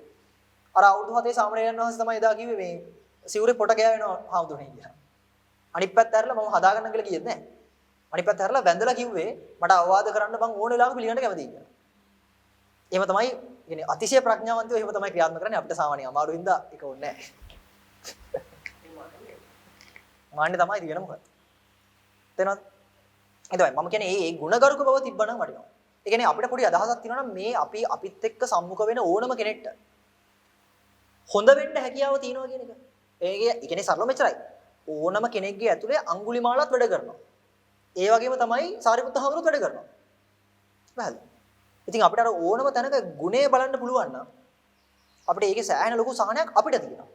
මොකද මේ අනිත් මිනිස්සු කරන දේවල් වලට අපි ඇවිලින්න ගියොත් එහෙම අපේ තියෙන නිදහස් මනසත් ඉවර වෙනවා. අනිත් මිනිස්සුගේ ගුණයක් දකින්න නම් නියමයි. ඒක වෙනව අඩුයිනේ. ඒ හින්දා අනිත් ඒ මිනිස්සුගේ තියෙන වැඩක් නැති කයි කතන්දර අමතක කරලා දාන විදිහ චින්තනයක් හදාගන්න එක වටිනවා. මම ඒකට තමයි කියවර ගුණ වෘද්ධිය, තපෝ වෘද්ධිය පැත්ත බලන්න. මොකද වයෝ වෘද්ධකමත් අපිට අතපසු කරන්න බෑ. මොකද වයසින් වැඩි වෙන්නේ එයා නිකන් හිටියත්. එයා නිකන් ඉදීමේ පළමුරුද්දක ඉන්නවනේ. අපිට වඩා. තේරෙනවද? එනේ මෙලෝදයක් කරන්න නැහැ කියමුකෝ. මෙලෝදයක් නොකිරීමේ අත්දැකීමක් යාට තියෙනවනේ. මට වඩා. ඒකෙත් ගතියුත්තක් තියෙනවා. පැහැදිලි? හරි. මට මේ මම දවල් යනකොට මට ආපු හොඳ ලිපියක් තියෙනවා. මම ඒක පොඩ්ඩක් කියන්නම් ඒක තාම වටිනවා. මේ මහත්තයාගේ නම මහරගම අපේක්ෂා රෝහලේ හිටපු මේ ප්‍රධාන වෛද්‍යතුමා වෛද්‍ය වසන්ත දිසානායක. හරිද? මේ සර් කරපු කතාවක් දාලා තිබ්බා. ටික කාලයකට කලින් ඒක ඉන්ස්පයරින් ඒ සර් ඇත්තම අතිශය වංක අදහස ප්‍රකාශ කරලා තිබ්බා. එතුමා අභාව ප්‍රාප්ත වෙලා. ඉතින් ඒක හින්දා කට්ටිය එක දාලා තිබ්බා මට ඒක පොඩ්ඩක් මතක් කරගන්න හිතුනේ මේ එකේ ගතියුත්තක් තියෙන හින්දා. ඒකේ එතුමා කියන්නේ අපේක්ෂා රෝහල ගැන දන්නව නේද? පිළිකා. හරිද? එතුමා කියනවා මේ රෝහලේ වැඩියෙන්ම මැරෙන්නේ රැට. සමහර දවස් වලට 15ක් විතර නැති වෙලා. උදේට වැඩ පටන් ගන්නකොට ඉතින් මට හරි දුකයි. ඒකෙන් මට එක දෙයක් තේරුණා. ඒ දේ තමයි මේ සමස්තයම අනිත්‍යයි කියන එක. හරිද? මම මෙතනට ආවහම මගේ මමත්වය නැති වුණා. මම මෙතනට එනකොට හිතන් හිටියේ මං ලොක්කෙක්, බුද්ධිමතෙක් කියලා. දැන් මට තේරෙනවා මං බුද්ධිමතෙකුත් නෙමෙයි, ලොක්කෙකුත් නෙමෙයි. මොකද මෙතනදී තේරුණා මේ හැම කෙනෙක්ම යන්නේ අන්තිමට එකම තැනට කියලා. සරල කතාවක් නමුත් තාම ගැඹුරට කියපු කතාවක්. ඕකම කියලා තිබ්බා මේ මීට ටික කාලයකට කලින් එක ඉන්ටර්විව් එකක් ඇවිල්ලා තිබ්බා අර රේමන්ඩ් එකේ අර මේ ඒ එම්බාමගේ. ඒ එතුමත් ওই කතාව ඔහොම කියනවා. එතුමා ඒක කියනවා හැම ළමයෙක්ම අරන් යන්න ඕනේ මිනිශාලාවකට. ඒතකොට තමයි මේකේ යථාර්ථය දෙන්නේ. ඒ කියන්නේ මොන තරාතිරමින් ආවත් ඉස්සරහා තියෙන්නේ මෙච්චර නම් අපි මොකටද වැඩක් නැති ආටෝම පස්සේ දුවන්නේ කියන එක එතුමා කියනවා. එතුමා තේරුම් ගන්න එතුමා උපතින් බෞද්ධයෙකුත් නෙමෙයි. හරිද? නමුත් එතුමා කියපු කතාවේ දාර්ශනික අදහස අපි හැමෝටම අපි අර ඇස්විවර කරන්න තියෙන හොඳ තරම්. හරිද? මේ මට්ටමෙන් ඒ කියන්නේ මේ වසන්ත මේ මෙසර් වගේ මේ මට්ටමකට එන්න සාමාන්‍ය බුද්ධියකට බෑ. හරිද? ඒ කියන්නේ විශේෂඥ මට්ටමේ වෛද්‍යවරයෙක් වෙනවා කියන්නේ අපි හිතන් ඉන්නවා වගේ සෙල්ලමක් නෙමෙයි. හරිද? සෑහෙන කාලයක් කැප කරලා ගත්ත තැනක් නේ ඔක. ඉතින් ඒ ඔක්කොම පට්ටම් තානාන්තර අර වගේ දෙයක් ඉස්සරහ අතාරින්න පුළුවන් මනසක් තියෙනවා කියන්නේ ඒක තමයි අතරම නුවණ කියන්නේ. ඉතින් මේ නුවණ මොන පැත්තට පාවිච්චි කරාද කියන එක මම දන්නේ නැහැ. හැබැයි මම අර මතක් කරේ අපිට අර මේ ඕනම තැනකින් අපිට ඉන්ස්පයර් වෙන්න පුළුවන් අපේ පැත්ත හදාගන්න. ඒ නිසා මෙච්චර අපිට වඩා සලසිකල කියනවා අපිට වඩා වැඩෝ මෙච්චර මෙහෙම කතා කියනවා නම්. හරිද? අපි සලකා බැලිය යුතුයි අපිට ඊට වඩා දෙයක් කරන්න පුළුවන් කියන එක. පැහැදිලි. ඒකට හැමෝම උත්සාහ කරන්න කියන එක තමයි මතක් ගන්න තියෙන්නේ. හරිද? මොකද ධර්මයේ කියන එකේදී අපි හැමතැනම අපේ ජීවිතය හරියට හදා ගන්න වෙනවා. නැත්නම් අපි හිතනවා වගේ මේ හොඳ ලස්සන සුන්දර ජීවිත හම්බෙන්නේ නැහැ. එනි කවුරුත් ඇවිල්ලා අපි බේර ගන්න දෙන්නේ නැහැ. මම පොරොන්දු වෙලා ලියලා දෙන්න මොකෙක්වත් නම් එන්නේ නැහැ. හරිද? ඔය හිතන් ඉන්න මොකෙක්වත් එන්නේ නැහැ. මොකෙක්වත් එන්නේ නැහැ හොඳේ. හරිද? මම ආයි කියන්නේ සමහරවිට හිතනවානේ නෑ නෑ ඔය කිව්වට ඒ අපේ ළමයි ටික හරි බලා ගන්න කියලා එන්නේ නැහැ එකෙක්වත් එන්නේ නැහැ. හරි. අනාතයි සමස්තේම නන්නතරයි. දෙයක් කරගෙන තිබ්බොත් Tamanට Taman හයියක් තියෙයි නැත්තම් නෑ. හිඟන්නෙක් ලෙස ඉපදිලා හිඟන්නෙක් ලෙස ජීවත් වෙලා හිඟන්නෙක් ලෙස මැරලා යන්න එපා. හිඟන්නෙක් ලෙස ජීවත් වෙලා හිඟන්නෙක් ලෙස ඉපදිලා තමන් හිඟන්නෙක් බව දැනගෙන ඒ දැනගත් භවයේ පොහොසත්කමින් මැරලා යන්න ආයි ඉපදෙන්නේ නැහැ. හරි. එහෙනම් ඉතින් ඒ ටික කරගන්න අපි කතා කරපු ටික හැමෝටම උපනිෂ්ඨ වේවා කියලා අපි ආශිර්වාද කරනවා. අපි විශේෂයෙන්ම මතක් කර යුතුයි ලොකු සන්නාසලා ප්‍රදාන සීලු මහා සංඝරත්නය. ඒ වගේම උදව් උපකාර කළ සීලුම දෙනා සහ සම්බන්ධ සහායක දුන සීලු දෙනාම සහ දුරින් බැහැරින් සීලුම වටින් පිටින් සම්බන්ධ වෙච්ච සෑම සීලු දෙනාම ඊටාම ගෞරවාදරෙන් පුණ්‍යානුමෝදනා පූර්වක සිහිපත් කරනවා. හැමෝටම අපි කතා බහ කරපු මේ ධර්මපරියායන්, ඒ වගේම සාකච්ඡාමය කුසල ධර්මයන්, පුණ්‍ය කුසල සම්භාරය, ඒ වගේම ධර්ම සාකච්ඡා වලින් නැගිච්ච අනන්ත පරිමාණ පුණ්‍ය කුසල ශක්තිය හැම දිනාගේම ජීවිත වලට විහිදේවා, පැතිරේවා, පිහිටාවා. කායික මානසික සුවපත් භාවයේ සපවත් භාවයෙන් යුක්ත රෝගී භාවය වඩා වර්ධනය වෙත්වා. ඒ වගේම නමින් ජන්මාන්තරගත වෙන්න ඉතිච යම්තාක් වෙසක් ඉන්දක බලාගෙන සතුරු වෙනවා නම් ඒ සියලු දෙනාම සාදුකාර දෙමින් මේ මහානීය පුණ්‍ය කුල ශක්තිය අනුමෝදන් වෙත්වා. එයත්ෝ අභවේගාමී වෙන්නවා නම් සම්මාදෘෂ්ටික වඩපිටාවක් ලබත්වා. කල්යාණ මිත්‍රන්ගේ ආශ්‍රය ලැබෙත්වා. සද්ධර්ම ශ්‍රවණය කරත්වා. බුදුපසේ බුදුමහරහතුන් වහන්සේලා නිවිසරසී කරනවා. අදාළ අජරාමර සංඛ්‍යාත නිවනින් නීමට මේ මහානීය පුණ්‍ය කුල ශක්තිය ඒ සියලු දෙනාටම එකලෙසම අනුමෝදනාවක් බවට පත් වෙත්වා කියලා සාදු කියලා හැමෝම පින් අනුමෝදන් කරගන්න. හොඳයි සියලුම රාජකාරී මැද්දේ මේ සියලුම කරුණු කාරණා පසකින් තියලා කාර්යබහුල මොහොතක ඒ සියල්ල පසකින් දාලා ධර්ම ශ්‍රවණය කරන්න එකතු වුණා, ධර්ම සාකච්ඡා කරන්න එකතු වුණා, බොහෝ ආකාරයෙන් උදව් උපකාර කරන්න එකතු වුණා, සංඝයාට උපස්ථාන කරන්න අවස්ථාව ලැබුණා. මේ ධර්ම මනසිකාරයක් පවත්වන්න නිදහසක් ලබාගත්ත ඒ අතිශය දුර්ලභ මොහොත ඔබ සියලු දෙනාටම තව තවත් ජීවිතයට ලැබිලා වහවහම ධර්මාභිසමය ලබන්න, ඒ ලැබිච්ච ප්‍රඥාව දියුණු වෙන්නත්, නොලැබිච්ච ප්‍රඥාව ලැබෙන්නත් ඒ සියලුම පුණ්‍ය කුල ශක්තිය සියලු දෙනාටම එකලෙසම දායකාරකාදී බවක් බවට පත් වෙත්වා, උපනිෂද් බවට පත් වෙත්වා, කල්‍යාණ මිත්‍රන්ගේ ආශ්‍රයයක් බවට පත් වෙත්වා, සද්ධර්ම ශ්‍රවණය කිරීමට නිරන්තරයෙන් දසවන් යොමු වෙන වටපිටාවක්ම ලැබෙත්වා. සියලු දෙනාටම මේ සම්බුද්ධ ශාසනය තුලදීම අජරාමර සංඛ්‍යාත නිවනින් නිවීම පිණිස මේ සමස්ත මහානීය පුණ්‍ය කුල ශක්තිය ඒකාන්ත පාරමිතාවක් වෙත්වා, උපනිෂේ බලයක් බවට පත් වෙත්වා. සියලු දෙනාටම නිවනින් නිවීමට මේ සියලුම කුසල පුණ්‍ය ධර්මියෝ ආශිර්වාද ශක්තියක් වෙත්වා කියලා සියලු නාම සාදු කියලා පින් අනුමෝදන් වෙනවා. හොඳයි එහෙනම් හැමෝටම ආශිර්වාද කරනවා මහා සංඝරත්නයෙන් වන්දනා කරගන්න. සබ්බේතියෝ විවජ්ජන්තු සබ්බ රෝගෝ විනස්සතු මාතේ භවත්වන්තරායෝ සුඛී දීඝායුකෝ භව භවතු සබ්බ මංගලං රක්칸තු සබ්බ දේවතා සබ්බ බුද්ධානුභාවේන සබ්බ ධම්මානුභාවේන සබ්බ සංඝානුභාවේන සදා සොත්තේ භවන්තු තේ දුක්ඛප්පත්තාච නිදුක්ඛා භයප්පත්තාච නිබ්බයා සෝකප්පත්තාච නිසෝකා හුන්තු සබ්බේ පිපානිනෝ අභිවාදන සීලිස්ස නිච්ඡං වද්ධාපචායිනෝ චත්තාරෝ ධම්මා වඩ්ඩන්ති ආයුවන්නෝ සුඛං බලං ආයුරාෝග්‍ය සම්පatti සග්ග සම්පatti මේවච අතෝ නිබ්බාන සම්පatti විනාතේ සමිජ්ජතු. සෝවත් වේවා නිවනින් වේවා සෝවත් වේවා. සෝවත් දස බල සේලප්පබවා නිබ්බාන මහා සමුද්ද පරියන්තා අට්ටංග මග්ග සලිලා ජින වචන නදී චිරං වහතු. දස බලධාරී තථාගතයන් වහන්සේ නම් ශෛලමය පර්වතයෙන් පැන නැගීයා නිර්වාණය නම් වූ මහා සමුද්‍රයේම කොට ඇති ආර්ය අෂ්ටාංගික මාර්ගය නම් වූ ශ්‍රී මුක බුද්ධ වචන ගංගාව සකල ලෝකවාසී සියලුම සත්වයන්ගේ මහා දුක්ඛඳ නිවාලමින් බොහෝ කාලයක් සුවසේ කලාපසිනා සේක්වා